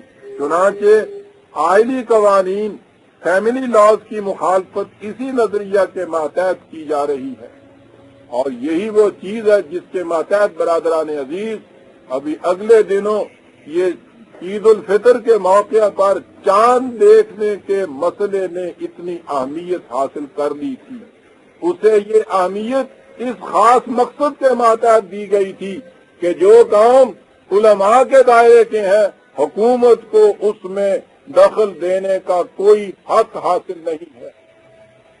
چاند کا دیکھنا اور یہ فیصلہ کرنا کہ چاند دیکھا گیا ہے یہ علماء کا کام ہے، اس حکومت کا کام نہیں ہے کہ جس کے پاس بڑی بڑی خوردبینیں موجود ہیں۔ اس کی تہ میں یہ جذبہ کار فرما ایک مملکت کے اندر دوسری مملکت قائم کرنا، ایک پیرلل اسٹیٹ قائم کرنا، یہ ہے مذہبی پیشوائیت جو چاہتی ہے اس ملک کے اندر۔ اگرچہ ان نظریات و مطالبات میں سے ہر نظریہ اور مطالبہ خلافت علی منہاج نبوت میں طریق قانون سازی کے اصول کے خلاف ہے، جس میں مذہبی پیشواؤں کا کوئی الگ گروہ ہوتا ہی نہیں ہے۔ یہ گروہ اس زمانے میں پیدا ہوا تھا جب دین، مذہب اور سیاست کے دو الگ الگ گوشوں میں بٹ گیا تھا، لیکن اور یہ بڑا اہم مقام ہے، لیکن ان میں سب سے زیادہ قابل اعتراض بلکہ خطرناک موقف جماعت اسلامی کے امیر سید ابو الاعلیٰ مودودی کا ہے۔ باقی گروہوں میں اتنی بات مسلم اور واضح ہے کہ احکام شریعت پہلے سے موجود ہیں اور ان احکام کی فہرست یہ ہے، ان میں کوئی تغیر و تبدل نہیں ہو سکتا۔ سنت رسول اور ائمہ فقہ دونوں کے متبعین کا یہی مسلک ہے، لیکن مودودی صاحب کا مسلک یہ ہے، اور یہ غور سے سننے کی بات برادران عزیز، عام طور پہ میں دیکھ رہا ہوں کہ لوگوں کو اس کا علم نہیں ہے کہ اس جماعت کا مطالبہ اور تقاضا اور مقصد اور منتہا کیا ہے۔ وہ ایک نام سن رکھا ہے کہ ہم اسلامی حکومت قائم کرنا چاہتے ہیں، اور اسی پراپیگنڈے کے سیلاب میں یہاں کے ذہن بہے چلے جا رہے ہیں۔ بات بڑی گہری نظر سے سمجھنے کی ہے کہ میں سمجھتا ہوں کہ پاکستان کی تباہی جو ہے وہ اسی نظریہ کی روح سے آئے گی کہ جو نظریہ یہ جماعت پیش کر رہی ہے، اسے غور سے سنیے گا۔ ان کا مسلک یہ ہے کہ حکومت کو از خود قانون سازی کا حق حاصل نہیں۔ پاکستان میں جملہ قوانین کتاب و سنت کے مطابق ہونے چاہیے۔ دوسرا ان کا یہ فکر، کتاب کے متعلق تو پتہ ہے کہ قرآن کریم ہے، اصل بات ہے سنت کی۔ سنت کا تعین یا جن احادیث سے سنت متعین کی جائے گی، ان کا مسلک یہ ہے مودودی صاحب کا، ان کے صحیح اور ضعیف قرار دینے کا کام از سر نو کیا جائے گا۔ اس کے لیے کوئی خارجی اصول یا معیار نہیں ہوگا، کوئی خارجی اصول یا معیار نہیں ہوگا۔ مزاج شناس رسول کی نگاہ بصیرت غلط اور صحیح کا معیار ہوگی، حتیٰ کہ جن امور میں کوئی حکم پہلے سے موجود نہیں، اس کے متعلق بھی وہی کہہ سکے گا کہ ایسے مقام پر رسول اللہ کیا حکم دیتے، اس لیے اس کے حکم کو رسول اللہ کا حکم سمجھا جائے گا۔ اور جماعت اسلامی کے اکابرین کے بیانات کے مطابق یہ مزاج شناس رسول خود مودودی صاحب ہیں۔ اس سلسلے میں برادران عزیز خود مودودی صاحب کے الفاظ ملاحظہ فرمائیے۔ احادیث کے متعلق وہ اپنی کتاب رسائل و مسائل میں لکھتے ہیں کہ اصل واقعہ یہ ہے کہ کوئی روایت جو رسول اللہ کی طرف منسوب ہو، اس کی نسبت کا صحیح اور معتبر ہونا خود زیر بحث ہوتا ہے۔ وہ اپنے فریق مقابل کو کہتے ہیں، آپ کے نزدیک ہر اس روایت کو حدیث رسول مان لینا ضروری ہے جسے محدثین سند کے اعتبار سے صحیح قرار دیں، لیکن ہمارے نزدیک یہ ضروری نہیں۔ ہم سند کی حجت کو حدیث کے صحیح ہونے کی لازمی دلیل نہیں مانتے۔ اچھا جی، پھر حجت مانتے کسے ہیں؟ سن لیجئے کسے حجت مانتے ہیں، یعنی جن معیاروں کے مطابق آج تک ان احادیث کو پرکھا گیا اور کہا گیا کہ یہ صحیح ہے، وہ کہتے ہیں ہمارے نزدیک یہ معیار ہی نہیں، ہم اس کو سند اور حجت ہی نہیں مانتے۔ آپ کے نزدیک معیار کیا ہے؟ کہتے ہیں کہ اس بات کا فیصلہ کہ یہ حدیث صحیح ہے یا نہیں وہی شخص کر سکتا ہے جس نے حدیث کے ذخیرے کا گہرا مطالعہ کر کے احادیث کو پرکھنے کی نظر بہم پہنچائی ہو۔ کثرت مطالعہ اور ممارست سے انسان میں ایک ایسا ملکہ پیدا ہو جاتا ہے جس سے وہ رسول اللہ صلی اللہ علیہ وسلم کا مزاج شناس ہو جاتا ہے۔ اس مقام پر پہنچ کر وہ اسناد کا زیادہ محتاج نہیں رہتا، وہ اسناد سے مدد ضرور لیتا ہے مگر اس کے فیصلے کا مدار اس پر نہیں ہوتا۔ وہ ایک حدیث کو دیکھ کر اول نظر میں سمجھ لیتا ہے کہ رسول اللہ ایسا فرما سکتے تھے یا نہیں فرما سکتے تھے۔ مقام دیکھ رہے ہیں آپ کا عمل ایسا ہو سکتا تھا یا نہیں ہو سکتا تھا۔ یہی نہیں بلکہ جن مسائل میں اس کو قرآن و سنت سے کوئی چیز نہیں ملتی ان میں بھی وہ کہہ سکتا ہے کہ اگر نبی صلی اللہ علیہ وسلم کے پاس فلاں مسئلہ پیش آتا تو آپ اس کا فیصلہ یوں فرماتے۔ یعنی پہلے یہ مزاج شناس رسول تمام سابقہ معیاروں کو بالائے طاق رکھ کر اپنی نگاہ بصیرت سے اس امر کا فیصلہ کرے گا کہ احادیث کے مجموعوں میں سے کون کون سی حدیث قابل قبول ہو سکتی ہے۔ اس کے بعد اس کی نگاہ اس کا بھی فیصلہ کرے گی کہ ان احادیث میں سے ان احادیث سے مرتب کردہ سنت کو فی الواقعہ سنت رسول اللہ کہا جائے گا۔ اس سلسلہ میں وہ فرماتے ہیں کہ سنت اس طریقے عمل کو کہتے ہیں جس کے سکھانے اور جاری کرنے کے لیے اللہ تعالیٰ نے اپنے نبی کو مبعوث کیا تھا۔ اس سے شخصی زندگی کے وہ طریقے خارج ہیں جو نبی نے بحیثیت ایک انسان ہونے کے یا بحیثیت ایک ایسا شخص ہونے کے جو انسانی تاریخ کے خاص دور میں پیدا کیا تھا اختیار کیے، پیدا ہوا تھا اختیار کیے۔ بعض چیزیں ایسی ہیں جو حضور کے اپنے شخصی مزاج اور قومی طرز معاشرت اور آپ کے عہد کے تمدن سے تعلق رکھتی ہیں، ان کا سنت بنانا مقصود نہیں تھا۔ اسی طرح جو امور آپ نے عادتاً کیے ہیں انہیں سنت بنا دینا اور تمام دنیا کے انسانوں سے مطالبہ کرنا کہ وہ سب ان عادات کو اختیار کر لیں، اللہ اور اس کے رسول کا ہرگز منشا نہیں تھا، یہ دین میں تحریف ہے، وہ کہتے ہیں۔ اور اس کے بعد کہتے ہیں کہ اس کا فیصلہ مزاج شناس رسول کرے گا کہ ان احادیث میں سے جسے اس نے صحیح قرار دیا ہے ان میں سے سنت رسول کس کو کہا جائے گا اور کس کو نہیں کہا جائے گا، اور جسے وہ سنت رسول کہہ دے گا اس کی اطاعت رسول اللہ کی اطاعت ہوگی، اس کی معصیت حضور کی معصیت ہوگی اور اس کی سزا پھانسی کا پھندا ہو۔ اس سے آپ نے دیکھ لیا ہوگا کہ جس سنت کو ملک کا قانون قرار دیا جائے گا اس کا تعین یکسر مزاج شناس رسول کی مرضی پر موقوف ہوگا۔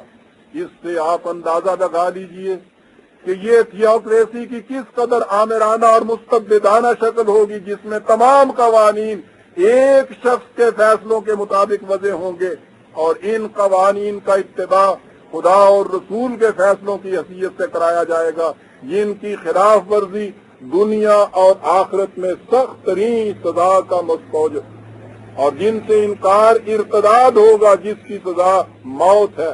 حتیٰ کہ مودودی صاحب اپنی کتاب مرتد کی سزا میں یہاں تک کہہ چکے ہیں کہ پاکستان میں جب نظام شریعت قائم ہوگا تو یہاں کے مسلمانوں کو 1 سال کا نوٹس دیا جائے کہ وہ اپنے عقائد اور مسالک اس نظام کے مطابق کر لیں جسے یہ صحیح اسلام قرار دیں۔ جو لوگ ایسا نہیں کیا جائے گا 1 سال کے بعد انہیں قتل کیا جائے گا۔ برادران عزیز، انتظار کیجئے گا، نوٹ کر لیجئے گا کہ کس دن سے ان کا نظام شریعت یہاں قائم ہوتا ہے، پھر اس کے 1 سال میں جو کچھ کھانا پینا ہو کھا پی لیجئے۔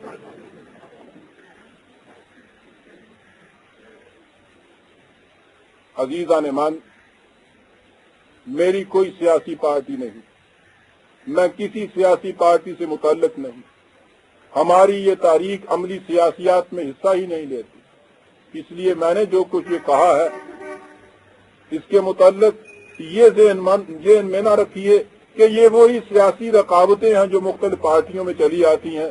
جس کی پارٹی کوئی نہیں، جس نے عملی سیاسیات میں حصہ نہیں لینا، اسے سیاست کی اس رقابت سے کیا غرض۔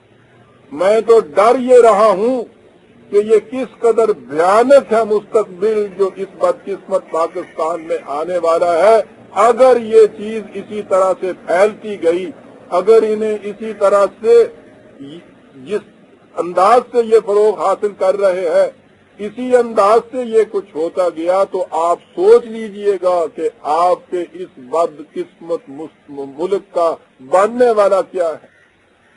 آپ نے غور کیا ہوگا کہ مودودی صاحب وہی پوزیشن اختیار کرنا چاہتے ہیں جو عیسائیت میں کلیسا یعنی چرچ نے اختیار کر رکھی تھی، اور جس کی روح سے ہر معاملہ کا آخری فیصلہ پادریوں کے ہاتھ میں تھا۔ چرچ اینڈ اسٹیٹ کی اس کشمکش نے کیا قیامت برپا کی تھی، اس پر یورپ کی تاریخ کے خونی اوراق شاہد ہیں۔ صدیوں کی مسلسل تباہیوں کے بعد وہاں مفاہمت کی شکل یوں پیدا کی گئی کہ حکومت سیکولر ہوگی اور مذہب کا کام چرچ تک محدود رہے گا، یعنی مذہب اور سیاست دو الگ الگ شعبے قرار پا گئے۔ جماعت اسلامی اس بد نصیب ملک کو اس مقام پر لے جانا چاہتی ہے جہاں سے یورپ میں چرچ اینڈ اسٹیٹ کی یہ کشمکش شروع ہوئی تھی۔ اگر یہ جماعت تقویت پکڑ گئی تو خطرہ ہے کہ جو کچھ یورپ میں ہوا تھا وہی کچھ یہاں ہو کر رہے گا۔ میں اسے اسلام اور پاکستان دونوں کے لیے تباہی کا موجب سمجھتا ہوں۔ میری کوشش یہ ہے کہ کسی طرح ملک کو ان تباہیوں سے بچا لیا جائے۔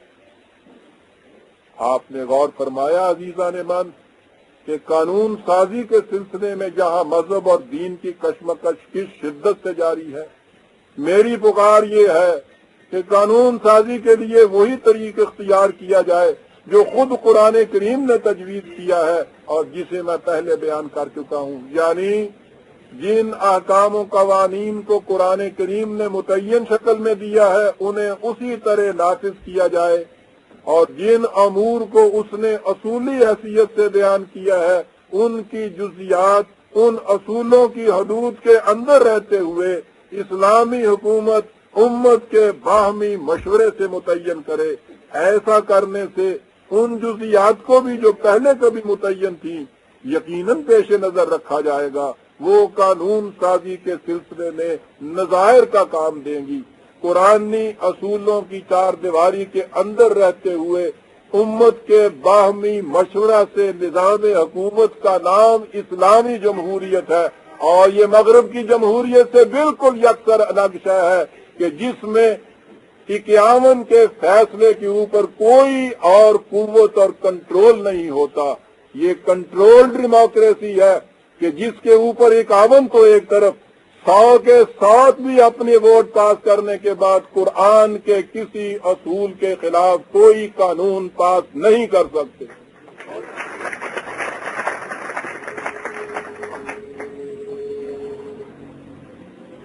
میرے کلام کا اگلا نقطہ سیرت نبی اکرم صلی اللہ علیہ وسلم کے متعلق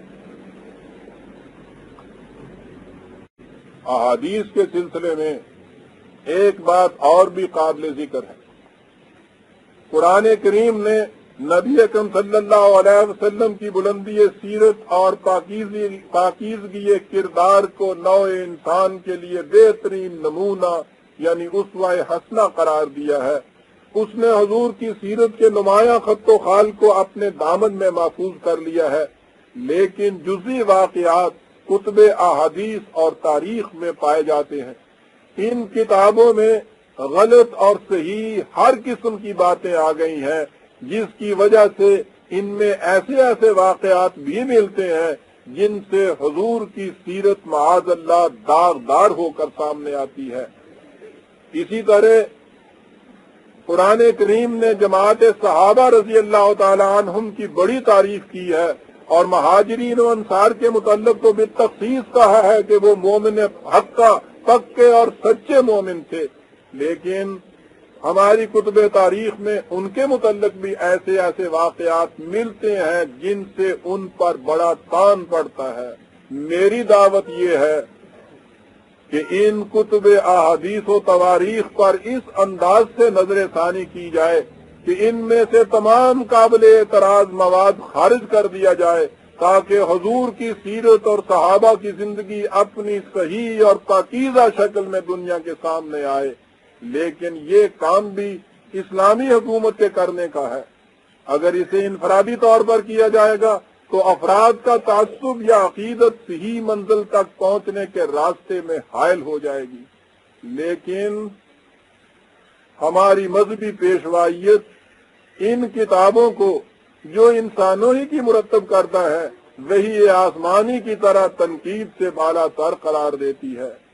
وہ اس میں تو کوئی مذائقہ نہیں سمجھتی کہ رسول اللہ کی سیرت طیبہ کا کوئی گوشہ معاذ اللہ داغدار ہو جائے یا صحابہ کبار کی زندگی قابل اعتراض شکل میں سامنے آئے، لیکن وہ اسے برداشت نہیں کر سکتی کہ ان کتابوں کے مصنفین یا مؤلفین کے متعلق یہ کہہ دیا جائے کہ ان سے کوئی غلطی یا سہو ہوا ہے۔ دیکھیے اصلاح پرستی انسان کو کہاں تک لے جاتی ہے، لیکن مذہب کی تو بنیاد ہی اصلاح پرستی پر ہے، اور میری دعوت اس کے خلاف ایک کھلا ہوا چیلنج۔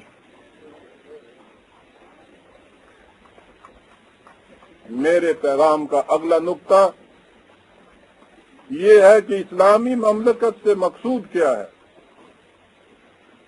جیسا کہ میں نے پہلے عرض کیا ہے، مذہب کی روح سے دنیا اور آخرت میں سنویت ہوتی ہے، اور ایک مذہب پرست انسان کی تمام تگ و تاز کا محصل اور سعی و کاوش کا منتہا یہ ہوتا ہے کہ اس کی عاقبت سمر جائے۔ اسے اس سے غرض نہیں ہوتی کہ اس کی اس دنیا کی زندگی کس قسم کی گزر رہی ہے، بلکہ اس کے نزدیک خدا کے مقرب بندوں کی نشانی یہ ہے کہ ان کی اس دنیا کی زندگی نہایت اسرت اور افلاس میں گزرے۔ جو یہاں جس قدر ذلیل ہوگا وہ وہاں اسی قدر واجب التکریم ہوگا۔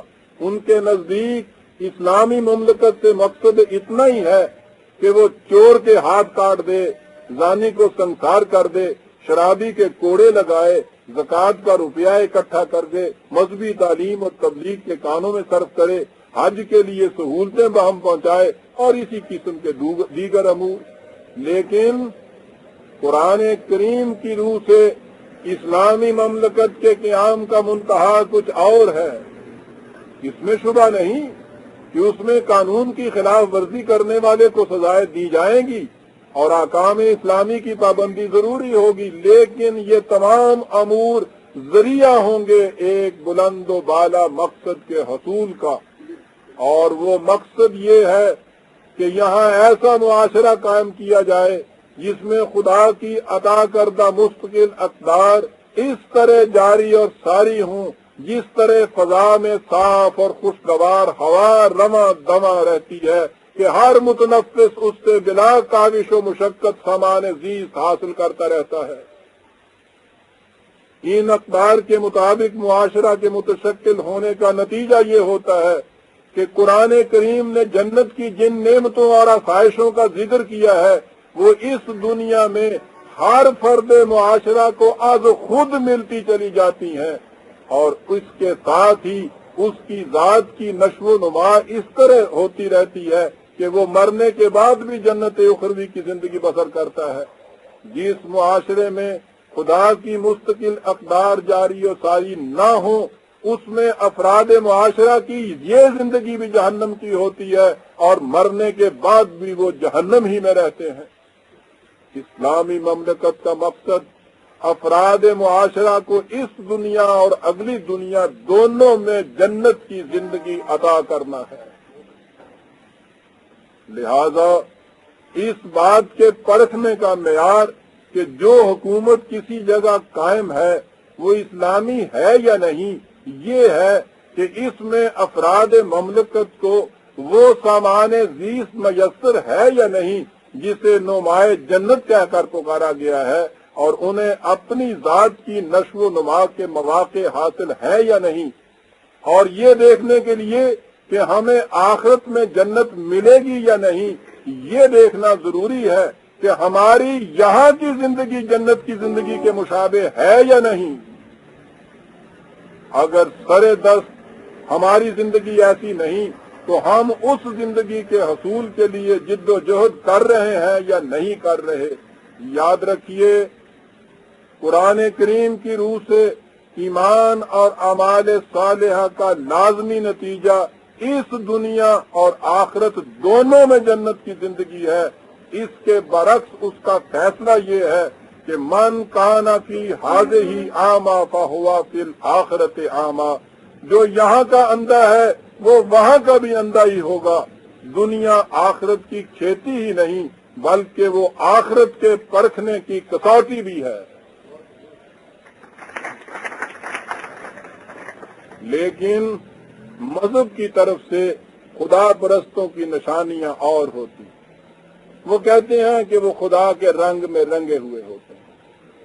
بچپن میں ہی ہم بات سنا کرتے تھے کہ حشر میں مختلف قومیں آئیں گی، بڑھتی جائیں گی، جہنم میں بھیجتے چلے جائیں گے، ان کو دوزخ میں ڈالتے چلے جائیں گے، کیونکہ ان میں خدا کا رنگ نہیں ہوگا۔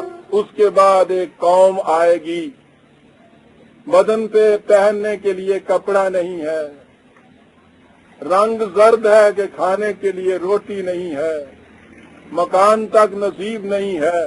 آواز آئے گی کہ ہاں یہ امت آ گئی خدا کے رنگ میں رنگے ہوئے، نہ وہ کھاتا ہے نہ انہیں کھانے کو ملتا ہے، نہ وہ پہنتا ہے نہ انہیں پہننے کی ضرورت ہے، وہ بھی لامکاں ہے، یہ بھی الاٹمنٹ جیب میں لیے ہوئے لامکاں پھر رہے ہیں۔ عزیزان من، یہ مذہب کی فریب انگیزیاں ہیں۔ یاد رکھیے، یہاں کی محتاجی، افلاس اور غربت کی زندگی اور اس زندگی پہ قناعت کر جانے کا نام خدا نے عذاب خداوندی قرار دیا ہے۔ جس کی زندگی یہاں کی زندگی جنت کی زندگی نہیں، اور اگر وہ نہیں اور اس زندگی کے حاصل کرنے کے لیے کوشش نہیں کر رہا، یاد رکھیے عاقبت میں اس کے حصے میں جنت نہیں آ سکتی۔ اور یہاں کے اور عاقبت کے جنت کے متعلق آپ نے دیکھا ہوگا کہ اس جنت میں جو کچھ نعمتیں گنائی گئی ہیں وہ ہر فرد کو میسر ہوں گی۔ جنت کا کوئی نقشہ قرآن میں آپ کو ایسا نہیں ملے گا کہ چند افراد کو تو جنت کی نعمتیں میسر ہوں، اور جنت کے اندر رہتے ہوئے ان افراد میں سے اکثریت کی کیفیت وہ ہو جو جہنم والوں کی اکثریت ہوتی ہے۔ جنت میں ہر فرد جنتی ہوگا اور جہنم کا کوئی گوشہ بھی جنت نہیں بن سکتا۔ میرے پیغام کا اگلا نقطہ یہ ہے کہ ہمارے ہاں حالت یہ ہو چکی ہے کہ جہاں دو آدمی ملیں گے وہ معاشرتی خرابیوں کا رونا روئیں گے، بلکہ اب تو حالت یہاں تک پہنچ گئی ہے کہ روتے روتے آنسو ہی خشک ہو گئے ہیں۔ یا یوں کہیے کہ غالب کے الفاظ میں مشکلیں اتنی پڑی مجھ پر کہ آسان ہو گئی۔ ان پنجابی جی ٹھیٹ ہو جانا کہندے۔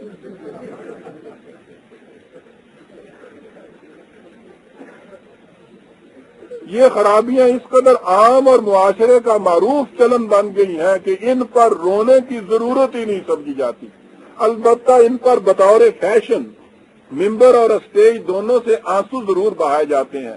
ممبر سے یہ آواز عادتاً صبح و شام دہرائی جاتی ہے کہ مسلمانوں نے اسلام کو چھوڑ دیا، اس لیے ان میں یہ خرابیاں عام ہو رہی ہیں، لیکن یہ کبھی نہیں بتایا جاتا کہ مسلمانوں نے کیا چھوڑا ہے جس کا فطری نتیجہ یہ خرابیاں ہیں، اور وہ کیا کریں جس سے یہ خرابیاں فی الواقع دور ہو جائیں۔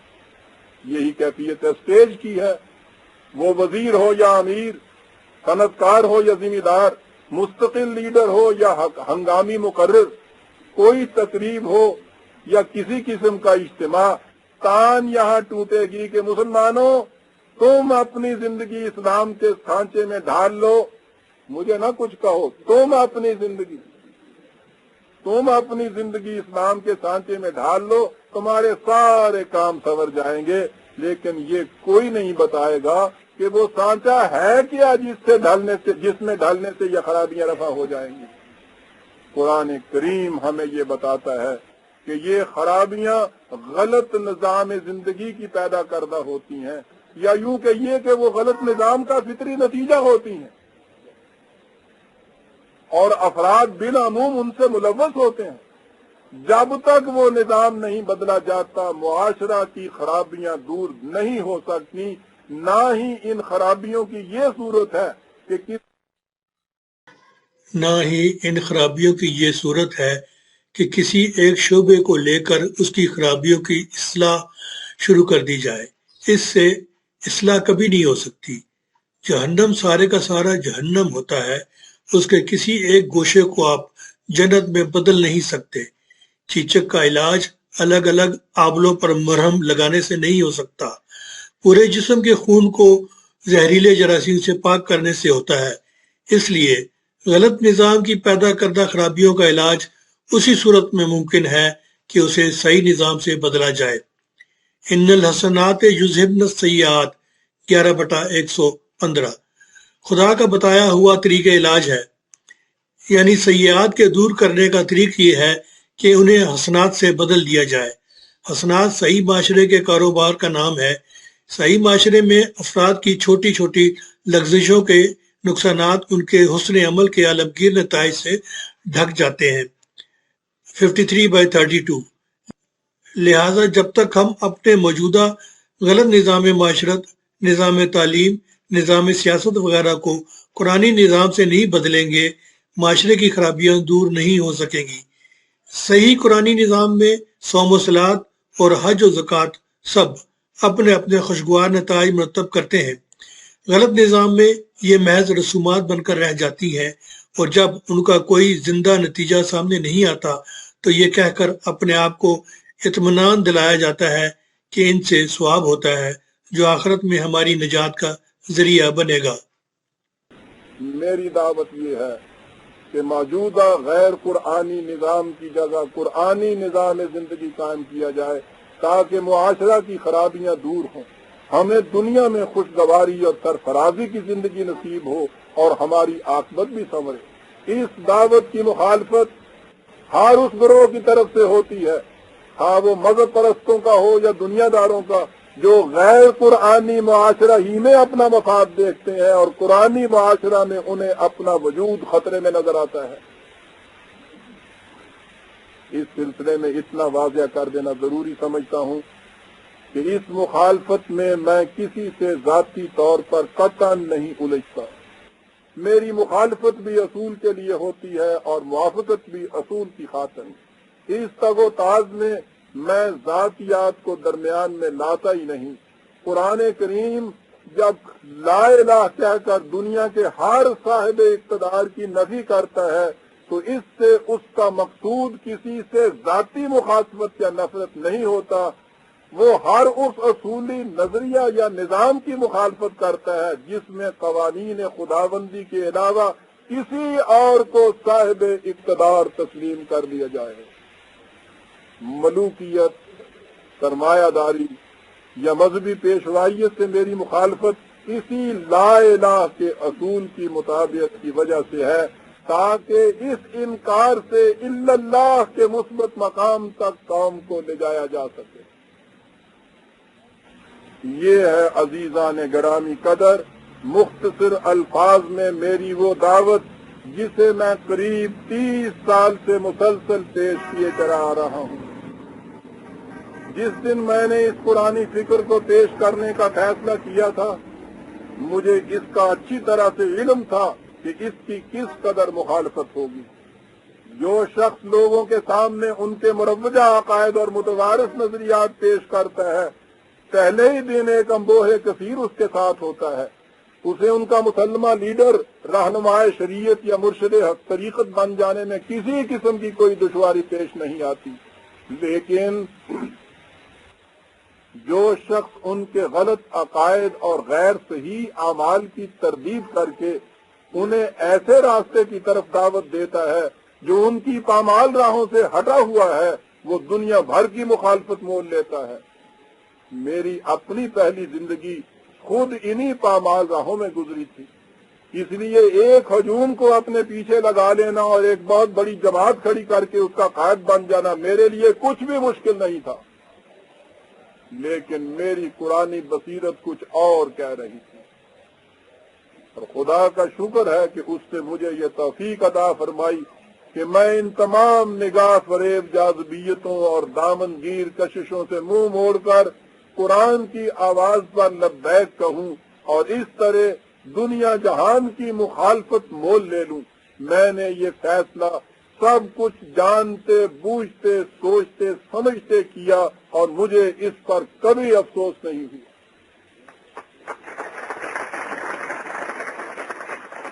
سوال یہ ہے کہ میں نے مقبولیت عامہ کا وہ آسان راستہ چھوڑ کر ان پرخار وادیوں کو کیوں اختیار کیا؟ اس کا بنیادی جواب تو یہی ہے کہ جب کسی کے سامنے صداقت آ جائے تو خود صداقت کا تقاضا ہوتا ہے کہ اسے عام کیا جائے، خواہ اس میں کتنی ہی مشقتیں کیوں نہ برداشت کرنی پڑے۔ دوسرے یہ کہ تاریخ اقوام کے مطالعہ سے میں اس حقیقت کو اچھی طرح سمجھ چکا تھا، اور اسے غور سے سمجھیے برادران عزیز کہ تاریخ کی یہ حقیقت بڑی اٹل ہے۔ میں اس حقیقت کو اچھی طرح سمجھ چکا تھا کہ اب دنیا میں مذہب کا دور ختم ہو چکا ہے۔ مذہب تاریکیوں میں پنپتا ہے، جوں جوں علم کی روشنی پھیلتی ہے مذہب چمگادڑ کی طرح آنکھیں بند کرتا چلا جاتا ہے۔ بادنا تدبر یہ حقیقت سامنے آ جائے گی کہ دنیا کے تمام مذاہب ایک ایک کر کے ختم ہو گئے یا ختم ہوتے جا رہے ہیں، بہت آگے گئے، باقی جو ہیں تیار بیٹھے ہیں۔ یہ تو دین کا خاصہ ہے کہ وہ علم کی روشنی میں اور زیادہ چمکتا ہے۔ جیسا کہ میں نے شروع میں کہا ہے، ہم بھی اپنے دین کو مذہب کی سطح پر لے آئے ہیں۔ اس لیے جب دنیا کے دیگر مذاہب باقی نہیں رہے تو یہ مذہب کیسے باقی رہ سکے گا؟ فطرت کے قانون کے مطابق ہر وہ نظریہ جو زمانے کے تقاضوں کا مقابلہ نہیں کر سکتا اپنی موت آپ مر جاتا ہے۔ مذہب کے ختم ہو جانے کے بعد اگر اس قوم کے سامنے دین نہ ہو تو وہ دہریت اختیار کر لیتی ہے۔ اس وقت یورپ کی سیکولر مملکتوں اور کمیونسٹ سلطنتوں کے ساتھ یہی ہوا ہے۔ ان دونوں میں سیاست مستقل اقدار سے الگ ہو جاتی ہے، اور اس کا نتیجہ علامہ اقبال کے الفاظ میں چنگیزیت کے سوا کچھ اور نہیں ہوتا۔ دہریت کا خاصہ یہ ہے کہ وہ خاص اسی قوم کو تباہ نہیں کیا کرتی، اس کا اثر بڑا دور رس ہوتا ہے۔ جب اقتدار کسی ایسی قوم کے ہاتھ میں آ جائے جو مستقل اقدار حیات پر ایمان نہ رکھتی ہو تو اس سے دنیا جس جہنم میں مبتلا ہو جاتی ہے اس کے شعلے ہم آج ساری دنیا میں مشتعل دیکھ رہے ہیں۔ میری نگاہ بصیرت یہ دیکھ رہی ہے کہ مذہب کے ساتھ جو کچھ یورپ میں ہوا ہے وہی کچھ اب پاکستان میں ہونے والا ہے۔ یہاں اس وقت جو آپ مذہبی پیشوائیت کا جوش و خروش دیکھ رہے ہیں یہ مذہب کی حرکت مذبوحی اور رقص بسمل سے زیادہ کچھ نہیں۔ مجھے خطرہ یہ ہے کہ اگر اس وقت قوم کے سامنے خدا کا دین نہ لایا گیا تو یہاں بھی دہریت چھا جائے گی۔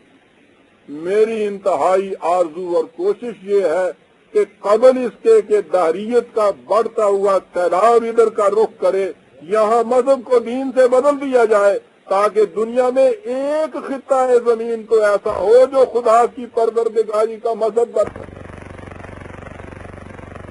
یہ ہے میرا وہ احساس اور اس کے ماتحت میری یہ آرزو اور ارادہ جس کی بنا پر میں دنیا جہان سے مخالفت کو لے کر رفض مذہب کے ایک ایک گوشے کو سامنے لاتا اور اس کی جگہ دین خداوندی پیش کیے جا رہا ہوں، اس امید پر کہ ہجر کی رات ہوئی ہے تو سحر بھی ہوگی۔ لہذا میری دعوت اور پیغام کا ملخص کم از کم پاکستان میں انسانوں کے خود ساختہ مذہب کی جگہ خدا کے عطا کردہ دین کی حکمرانی کو قائم کرنا ہے۔ جب میں نے پہلے یہ آواز بلند کی تو اپنے آپ کو تنہا پایا، بالکل تنہا۔ لیکن قرآن کریم کی صداقتوں پر یقین محکم نے میری دستگیری کی، اور ان جاں کا تنہائیوں کے باوجود میں نے کبھی اپنے آپ کو تنہا محسوس نہیں کیا، ان اللہ معنا کی نوید حیات بخش مجھے پکارتی ہوئی آگے بڑھاتی چلی گئی۔ مجلہ طلوع اسلام لاکھوں کی تعداد میں شائع شدہ پیمفلٹ، میری تصانیف، تقاریر، خطبات، مذاکرات، نجی گفتگویں اس فکر کی نشر و اشاعت کے ذرائع تھے۔ آہستہ آہستہ یہ فکر فضا میں پھیلتی اور رفتہ رفتہ قلوب سلیم میں اترتی چلی گئی، اور ایک ایک دو کر کے مجھے رفیق سفر ملنے شروع ہو گئے۔ جب ان کی تعداد کچھ زیادہ ہو گئی تو بعض رفقا نے یہ تجویز پیش کی کہ بجائے اس کے کہ ہم انفرادی طور پر اس فکر کو آگے بڑھانے کی کوشش کریں، کیوں نہ ایسا کیا جائے کہ ایک بستی یا شہر کے رہنے والے متفقین فکر اجتماعی طور پر اس کی نشر و اشاعت کرے۔ یہ تجویز معقول تھی، اسے اختیار کر لیا گیا، اور یوں طلوع اسلام کی بزموں کا وجود عمل میں آ گیا۔ طلوع اسلام کی بزمیں نہ سیاسی پارٹیاں ہیں نہ مذہبی فرقے، نہ ہی انہیں کسی سیاسی پارٹی یا مذہبی فرقے سے تعلق ہوتا ہے، نہ ہی یہ عملی سیاست میں حصہ لیتی ہیں۔ ان بزموں کا مقصد اس قرآنی فکر کی اجتماعی طور پر نشر و اشاعت ہے، اور بس۔ انہیں یوں ہی سمجھیے جیسے بزم اقبال، جس کا مقصد فکر اقبال کی نشر و اشاعت ہوتا ہے۔ میرے پیش نظر صرف فکری انقلاب ہے، اور یہی وجہ ہے کہ میرے پیغام کا اولی مخاطب قوم کا تعلیم یافتہ نوجوان طبقہ ہے۔ اس تاریخ کی ایک نمایاں خصوصیت یہ بھی ہے کہ اس نے نہ کبھی پبلک سے چندہ مانگا ہے، نہ قربانی کی کھالیں، نہ صدقات و زکوٰۃ کے پیسے جمع کیے ہیں۔ اس کے مرکزی اخراجات پورے کرنے کا بنیادی ذریعہ میری کتابوں کی آمدنی ہے، یا کسی ہنگامی ضرورت کے لیے احباب کا تعاون۔ بزموں کے اراکین اپنی اپنی جگہ اس فکر کی نشر و اشاعت کا انتظام خود کرتے ہیں۔ اس تاریخ کی یہی وہ بنیادی خصوصیت ہے جس کی وجہ سے یہ اس قدر عالمگیر مخالفتوں کے باوجود کسی مقام پر رکی نہیں، دن بدن آگے بڑھتی چلی جا رہی ہے۔ وَذَلِكَ فَضْلُ اللَّهِ يُؤْتِيهِ مَن يَشَاءُ۔ اس سلسلے میں اتنا اور واضح کر دینا ضروری سمجھتا ہوں کہ میری پوزیشن قرآن کریم کے ایک ادنا طالب العلم اور مبلغ کی ہے، اس سے زیادہ کچھ نہیں۔ میں نے قرآن کریم پر غور و فکر کیا ہے، اور اسی غور و فکر کے نتیجے کو میں اوروں تک پہنچاتا ہوں۔ اپنی فکر کو نہ میں حرف آخر سمجھتا ہوں، نہ سہو و خطا سے منزہ۔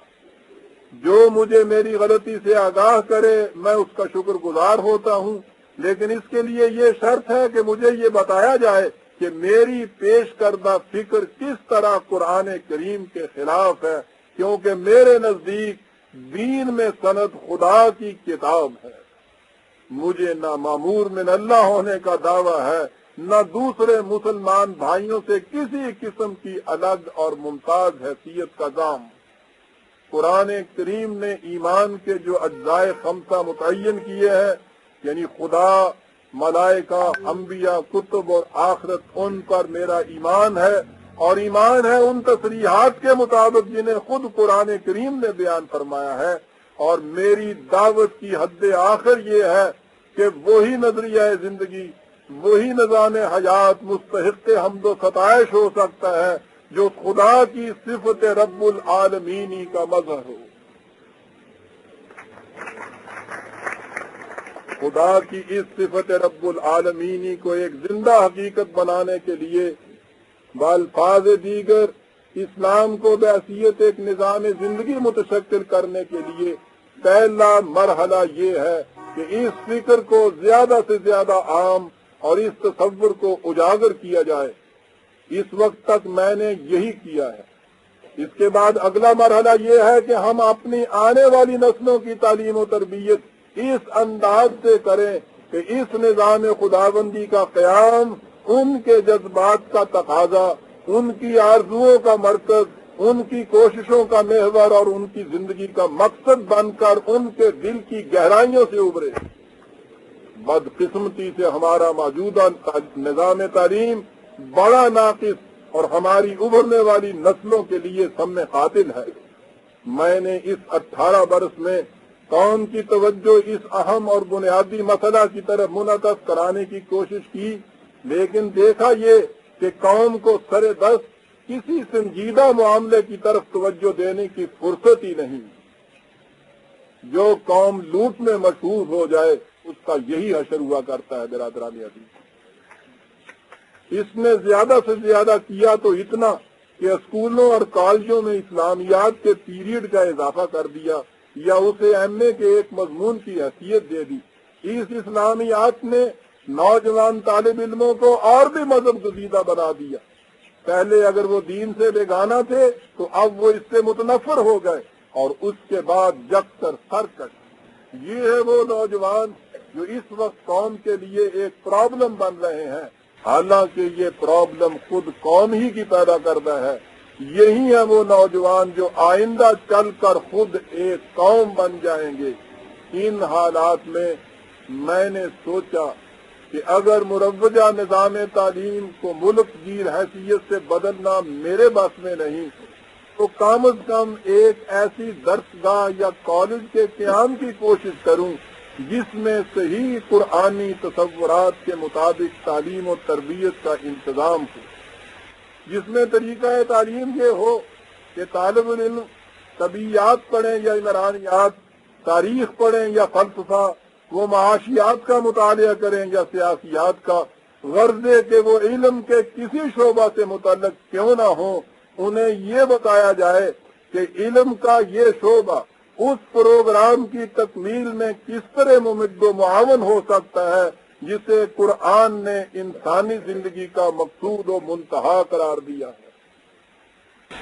اور یہ پروگرام اس کے سوا کیا ہے کہ فطرت کی قوتوں کو مسخر کر کے انہیں وحی خداوندی کی روشنی میں نوع انسان کی منفعت عامہ کے لیے عام کر دیا جائے۔ بالفاظ دیگر، اس تعلیم و تربیت کے ذریعے طالب علموں کے دل و دماغ میں اس حقیقت کو راسخ کر دیا جائے کہ انسان کی انفرادی اور اجتماعی زندگی کو وحی کی متعین کردہ مستقل اقدار کے تابع رکھنا ہی شرف انسانیت کا ضامن ہو سکتا ہے۔ اس سے ان کی سیرت میں وہ پختگی اور کردار میں وہ پاکیزگی پیدا ہو جائے گی جس کے فقدان کا ہم اس وقت اس قدر رونا روتے ہیں۔ اس کے ساتھ ہی یہ بھی ضرورت ہے کہ جب تک اس انداز کی اپنی یونیورسٹی قائم نہ ہو، اس کالج میں عام تعلیم یونیورسٹی کے منظور شدہ قاعدے کے مطابق دی جائے تاکہ وہاں کا فارغ التحصیل طالب علم زندگی کے کسی شعبے میں دوسرے کالجوں کے طالب علموں سے پیچھے نہ رہ جائے۔ یاد رکھیے، میں اپنی قوم کے نوجوانوں کی طرف سے مایوس نہیں ہوں، ان میں بڑی صلاحیتیں ہیں، لیکن یہ ہماری غلط تعلیم اور تربیت کا نتیجہ ہے کہ ان کی یہ صلاحیتیں صحیح اقدار کے ساحلوں کے اندر رہ کر جوئے حیات بخش بننے کے بجائے حدود ناآشنا سیلاب بے پناہ بن جاتی ہیں، جس کا نتیجہ تباہیوں کے سوا کچھ نہیں ہوتا۔ اگر ان کی صلاحیتوں کو انسانیت ساز اقدار کا پابند بنا دیا جائے تو آپ دیکھیے کہ یہی نوجوان کس طرح تقدیر ملت کے درخشندہ ستارے نہیں بن جاتے۔ میرے پیش نظر کالج کا مقصود یہی ہے۔ اس کالج کے لیے ایک الگ قرآنک ایجوکیشن سوسائٹی کا قیام عمل میں آ چکا ہے۔ میرے اس خطاب کے بعد اس کالج کے سیکرٹری محترم شیخ سراج الحق صاحب مختصر الفاظ میں اس سوسائٹی کے مقصود و منتہا، اس کے پروگرام کے متعلق آپ کے سامنے اپنی تصریحات ابھی پیش کریں۔ یہ ہے عزیزان من میرے سامنے، یوں کہیے کہ میری زندگی کا آخری نصف العین، لیکن اس کا تو حصول ظاہر ہے کہ میرے اکیلے کے بس کی بات نہیں۔ میں ان تمام احباب سے جو میری قرآنی فکر سے متفق ہیں اور اس درسگاہ کی اسکیم کو مفید خیال کرتے ہیں، اپیل کرتا ہوں کہ وہ اس اسکیم کو کامیاب بنانے کے لیے اس سوسائٹی سے تعاون کریں۔ اگر آپ احباب کی رفاقت سے یہ درسگاہ قائم ہو گئی تو مجھے یقین ہے کہ یہ ہمارے تعلیمی نظام میں تبدیلی پیدا کرنے کے لیے مثال کا کام دے گی۔ اس سے ہماری قوم ایک نیا موڑ جائے گی، اس سے تاریخ کے دھارے کا رخ بدل جائے گا، اور اس میں حصہ لینے والوں کا نام زمانے کے صفحات پر سورج کی کرنوں سے لکھا جائے گا۔ جس طرح سر سید کا دارالعلوم تشکیل پاکستان پر منتج ہوا، کہ عجب کہ یہ درسگاہ پاکستان کو ایک صحیح اسلامی مملکت میں تبدیل کرانے کا موجب بن جائے۔ یہ ہے برادران عزیز میرا آخری پیغام۔ ربنا تقبل منا انک انت السمیع العلیم۔